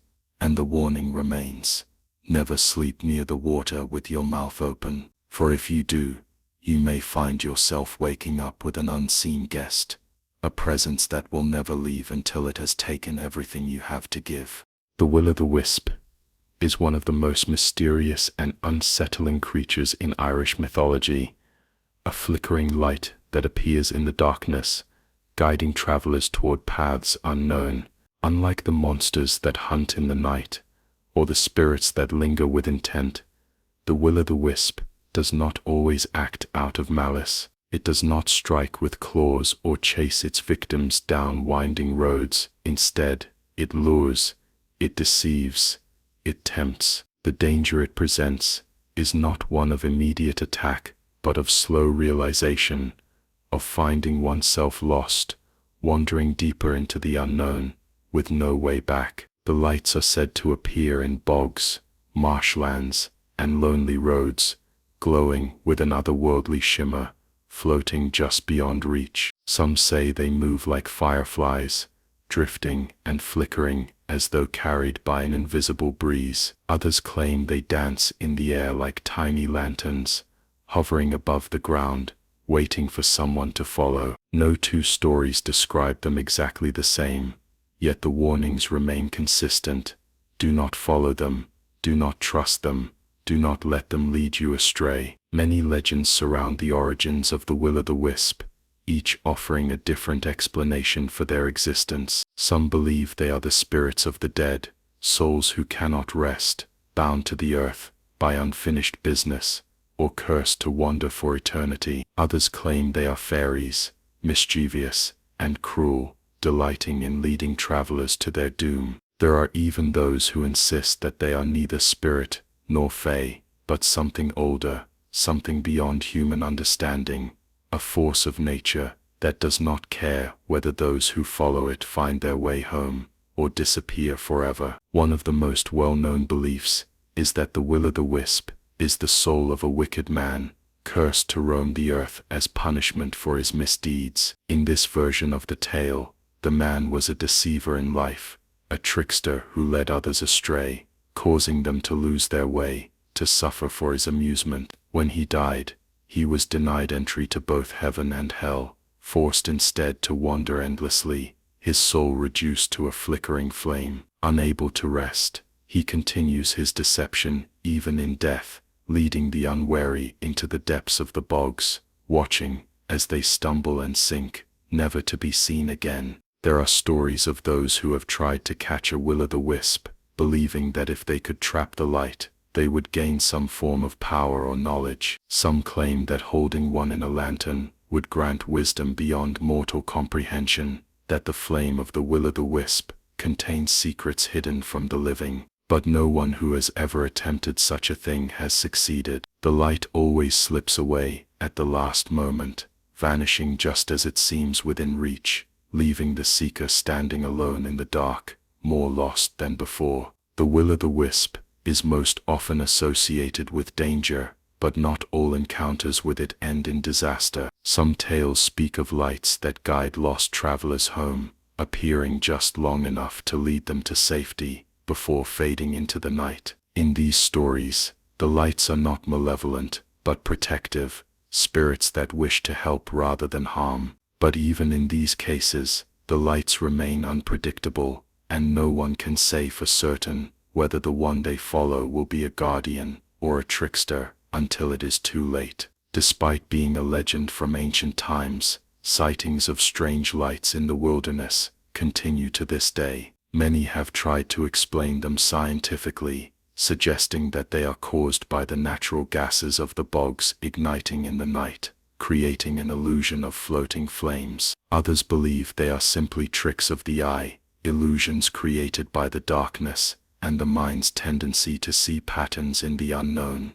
But for those who have seen the lights firsthand, who have followed them only to find themselves lost in a place they do not recognize, the explanations do not matter. The experience is real, and the feeling of being watched, of being led towards something unseen, lingers long after the lights have disappeared. The will-o'-the-wisp is a reminder that not all dangers announce themselves with growls or whispers. Some are quiet, subtle, inviting. It is not the monster that chases you, but the one that waits patiently, knowing you will come to it willingly. It does not need to frighten or threaten. It simply shines in the darkness, knowing that curiosity, desperation, or hope will do the rest. Those who know the old stories still heed the warnings. They do not follow strange lights, no matter how lost they may be. They do not trust what glows in the distance, no matter how comforting it seems. The will-o'-the-wisp is not a creature to be reasoned with, not a being that can be bargained with or understood. It is simply there, waiting, watching, its flickering light, a question with no answer, an invitation with no promise of return. The Bánánach is one of the most haunting and mysterious creatures in Irish mythology, a figure tied to the battlefield, death, and the eerie forces that loom over moments of bloodshed. Unlike the monstrous beings that stalk the living for their own gain, or the fairies who revel in trickery, the Bánánach is a presence that moves unseen, drifting through the chaos of war, like a spectre of doom. It is not a warrior, nor does it strike down enemies with weapons. Instead, it is a silent observer, an omen of violence, a reminder that death is never far away when the sounds of battle fill the air. The Bánánach is often described as a phantom, an entity that appears as a shadowy figure on the battlefield, watching as swords clash and blood soaks the earth. Some say it takes the form of a twisted, ghostly being with hollow eyes and a body cloaked in mist. Others claim it has the shape of a withered hag, its voice a whisper in the wind that only the dying can hear. There are even stories that describe it as winged, gliding above the battlefield, like a bird of prey, its gaze fixed on those who will not leave the field alive. Whatever its true form, the Bánánach is always present where war is waged, lingering just beyond the reach of the living, a figure of dread that few dare to speak of. Some believe that the Bánánach is not a singular entity, but a host of spirits, a gathering of the dead who never found rest, cursed to roam the places where they fell. These wandering souls do not attack or seek revenge, nor do they warn those still living of their fate. They simply watch, waiting for more to join their ranks, drawn to the moments when life is at its most fragile. They are not beings of malice, but their presence brings an undeniable sense of unease, as if their mere existence is a reminder that all warriors, no matter how strong, will one day fall. The Bánánach is sometimes linked to the Morrigan, the war goddess of Irish mythology, who is known for foretelling doom and shaping the outcomes of battles. While the Morrigan actively influences war, appearing to warriors as an omen of either victory or ruin, the Bánánach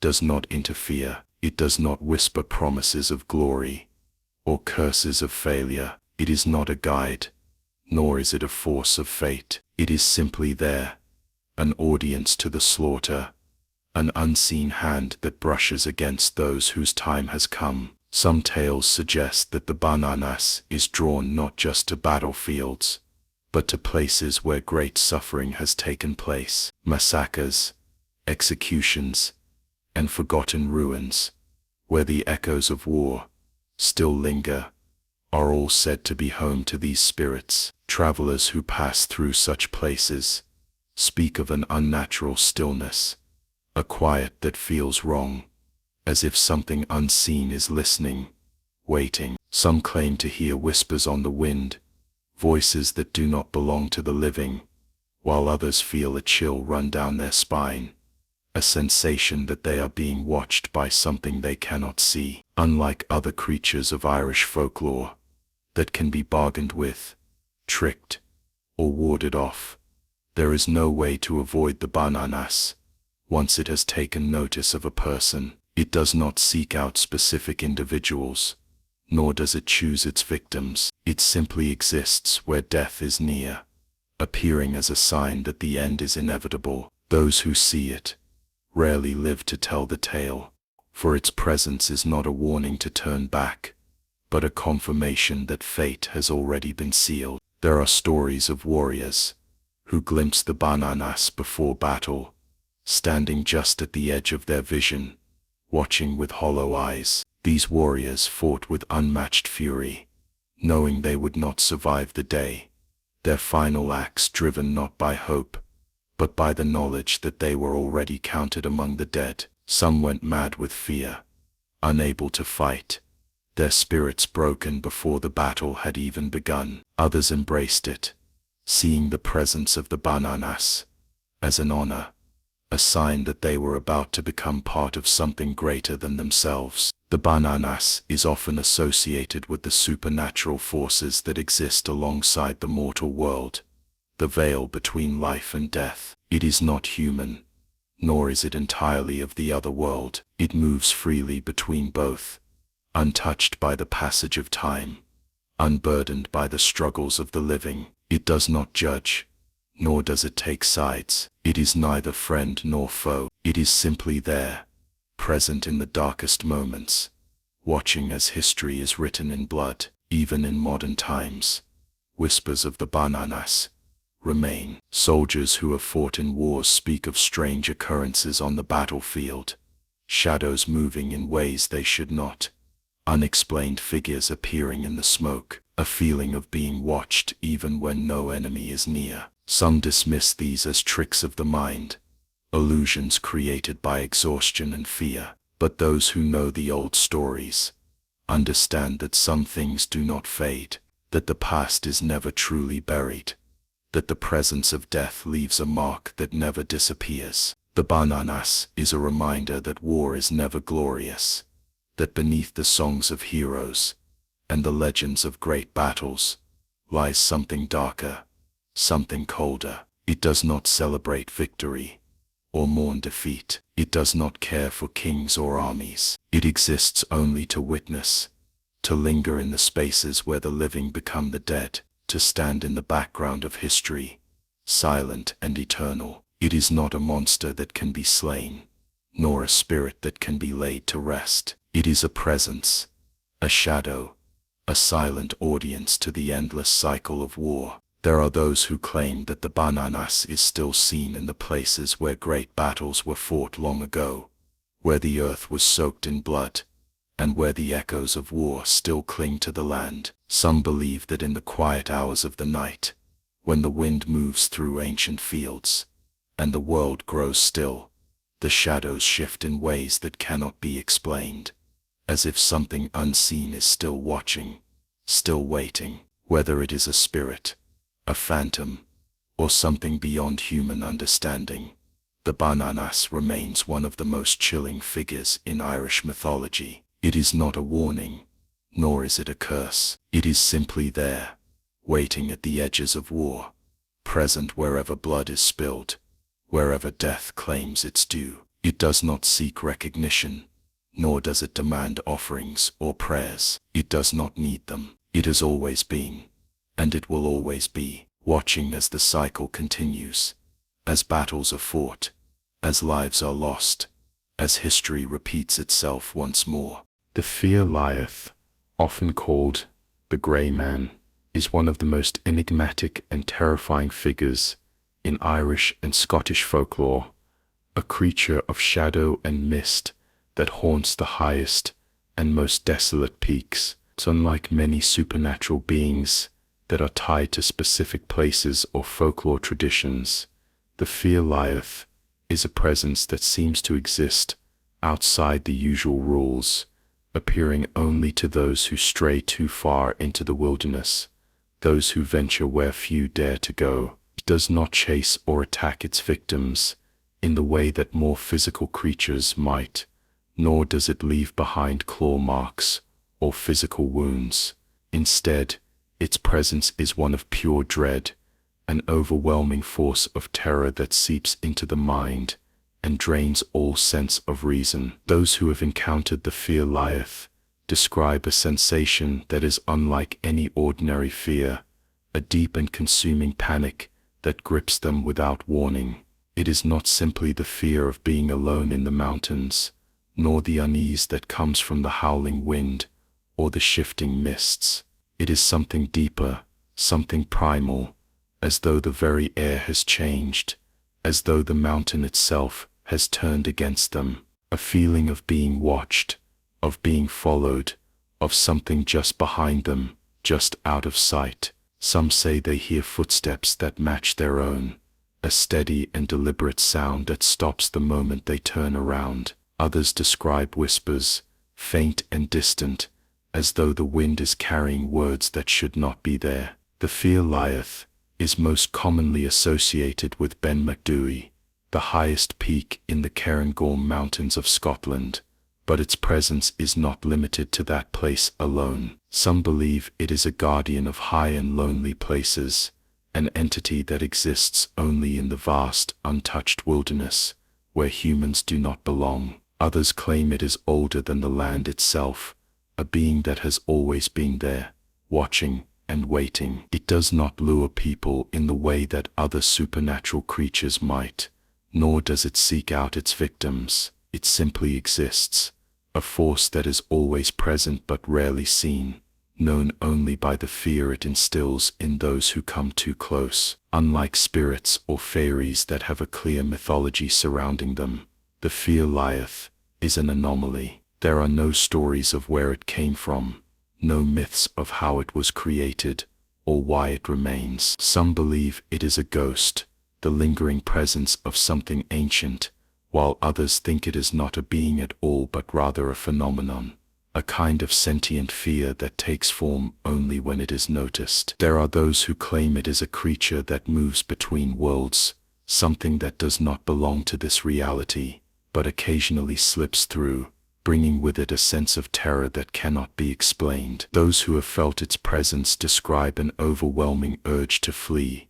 an instinct so strong that it drowns out all rational thought. Many who encounter it run without looking back, driven by a panic they do not understand. Some say that if a person resists the urge to flee, if they stand their ground and face the fear, the presence does not harm them. But few have been able to resist, and those who have claimed that even after leaving the mountain, the fear does not entirely fade. It lingers, a shadow in the back of the mind, a memory that refuses to be forgotten. There have been attempts to explain the fear Liath in scientific terms. Some suggest that it is nothing more than an effect of the high altitude, the thin air, and isolation playing tricks on the mind. Others point to natural phenomena, such as the Brocken spectre, a rare optical illusion that occurs when a person's shadow is cast onto mist, creating the eerie appearance of a towering figure following them. While these explanations may account for some experiences,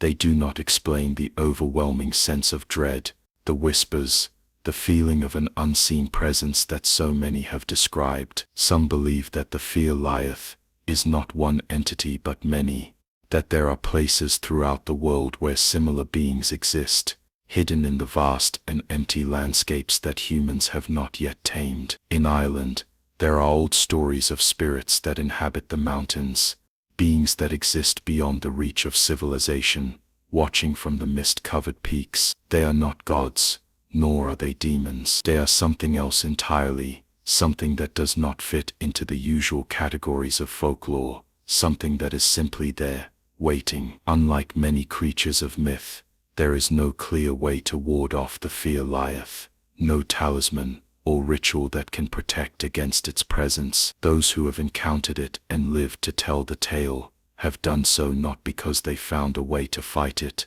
but because they ran. There is no shame in fleeing from something that cannot be understood, from a force that exists beyond human comprehension. It does not pursue, it does not chase, but its presence alone is enough to drive even the strongest minds into panic. Even those who have never encountered it firsthand speak of a strange feeling that comes over them when they hear its story, as though the fear itself is contagious, as though merely knowing of its existence is enough to make it aware of them. The fear Liath is not a creature that can be captured in books or confined to legends. It is something that exists outside of stories, something that waits in the places where few dare to tread. There are those who believe that it is still watching, that anyone who ventures too high into the mountains, too deep into the mist, may feel its presence. Some claim that on certain nights, when the wind howls and the sky is empty, it can be felt even in the lowlands, just on the edge of perception, a whisper carried by the wind, a shadow at the corner of the eye. It is not a creature of nightmares but something worse, something real, something that has always been there, something that will always be there, waiting for the next traveler to wander too far, to step beyond the reach of safety, to feel the cold grip of fear settle into their bones. The fear Liath does not need to be seen to be feared. Its power lies in the unknown, in the silence between heartbeats, in the creeping sensation that something is standing just behind you, just out of sight. It does not need to touch or to speak. It does not need to act at all. Its presence alone is enough, a reminder that even in the modern world, there are still places where humans do not belong, places where something older than time itself waits in the mist, watching. And Bradán Feasa, the Salmon of knowledge, is one of the most enduring and fascinating creatures in Irish mythology. Unlike the monstrous beings that lurk in the shadows, or the spirits that haunt the lonely roads, the Salmon of knowledge is not a creature of terror, but of wisdom, a mystical being that holds within it the secrets of the world. It is not a hunter, nor does it seek power or destruction. Instead, it is a symbol of enlightenment, a creature whose flesh contains the knowledge of all things, waiting for the one who is destined to receive its gifts. The story of the Salmon of knowledge begins in the waters of the River Boyne, a place deeply connected to Irish mythology. The river itself is said to hold great magic, flowing through the land like a thread that connects the mortal world to the realm of the gods. In this sacred river, the salmon swam, unlike any other fish, for it had eaten the hazelnuts that fell into the water from the 9 hazel trees of wisdom. These hazelnuts contained all the knowledge of the world, and by consuming them, the salmon became something more than a simple creature of the river. It became a living vessel of understanding, a being whose very essence was infused with the secrets of the universe. The legend tells of a poet and druid named Fairies, a man who had spent years searching for the salmon of knowledge, believing that by catching and eating it, he would gain the wisdom he had sought for so long. He lived by the banks of the Boyne, watching the waters carefully, waiting for the moment when the legendary fish would reveal itself. One day, after years of patience, his efforts were rewarded. He caught the salmon, its scales shimmering in the light, a creature of extraordinary beauty and power. Knowing that the time had come to claim the knowledge he had long desired, Fairies prepared the fish to be cooked, but before he could eat it himself, he gave the task of roasting it to his young apprentice, Fiannan mac Cumhall. Fiannan was a boy at the time, not yet the great warrior and leader he would become, but his fate was already written in the stars. As he cooked the salmon over the fire, he saw a blister forming on its skin. Without thinking, he pressed his thumb against it to ease the heat, burning himself in the process. Instinctively, he placed his thumb in his mouth to cool the pain, and in that moment, the knowledge that had been stored within the salmon passed into him. When Fairies saw Fiannan's eyes change, saw the understanding that now resided within him, he knew that the prophecy had not been meant for him after all. The salmon of knowledge had not chosen the old poet, no matter how long he had searched for it. It had chosen the boy, the one who would grow to become the greatest leader Ireland had ever known. Fairies accepted his fate, knowing that wisdom cannot be taken by force, that it must go where it is destined to be. From that day forward, Fiannan possessed an understanding beyond that of any other man. He could see what others could not, sense what lay beyond the veil of the ordinary world. Whenever he needed knowledge, all he had to do was place his thumb in his mouth, and the wisdom of the salmon would flow through him once more. This gift shaped his destiny, guiding him on his path to becoming the leader of the Fianna, the legendary band of warriors who protected Ireland. The story of An Bradán Feasa is more than just a tale of magic. It is a story about fate, about the idea that wisdom does not always go to those who seek it the most, but to those who are meant to wield it. Fairies was a scholar, a man who had spent his life in pursuit of knowledge, yet it was the young warrior who received the gift. This reflects the deeper truths found in Irish mythology, where power and wisdom often come to those who do not expect them, where the world follows a path that cannot always be predicted. The salmon itself is a creature deeply respected in Irish tradition. Unlike other animals associated with strength or cunning, the salmon is tied to intuition, to the unseen forces that guide the world. It moves through the water, navigating currents with an instinct that seems almost otherworldly. It is not the fastest or the strongest, but it is the one that understands the river, the one that finds its way home no matter how far it travels. This is why it became the symbol of wisdom, a creature that carries the knowledge of all things without seeking to use it for personal gain. Even beyond the legend of Finan, the salmon of knowledge has remained an important symbol in Irish culture. It represents the idea that true wisdom is something that must be earned, something that comes not through force but through destiny. It reminds people that knowledge is not always given to the oldest or the most powerful, but to those who are ready for it, those who will use it for the right reasons. Some say that the spirit of the salmon of knowledge still swims in the waters of Ireland, waiting for the next person who is meant to receive its gift. Perhaps it will never be caught again, or perhaps it is still guiding those who seek wisdom in ways that cannot be seen. The rivers still flow, the hazel trees still stand, and the world still turns, filled with secrets waiting to be uncovered. The legend of Bradán and Feasa is a story of patience, of destiny, and of the idea that wisdom does not always go where it is expected. It is a reminder that some knowledge cannot be taken, only received, and that those who are truly wise understand that the greatest truths are often the ones that find us when we least expect them. The salmon of knowledge remains a symbol of Ireland's deep connection to wisdom, a legend that continues to inspire those who seek understanding, those who listen to the rivers, and those who are willing to wait for the moment when the right knowledge, the true knowledge, finally arrives.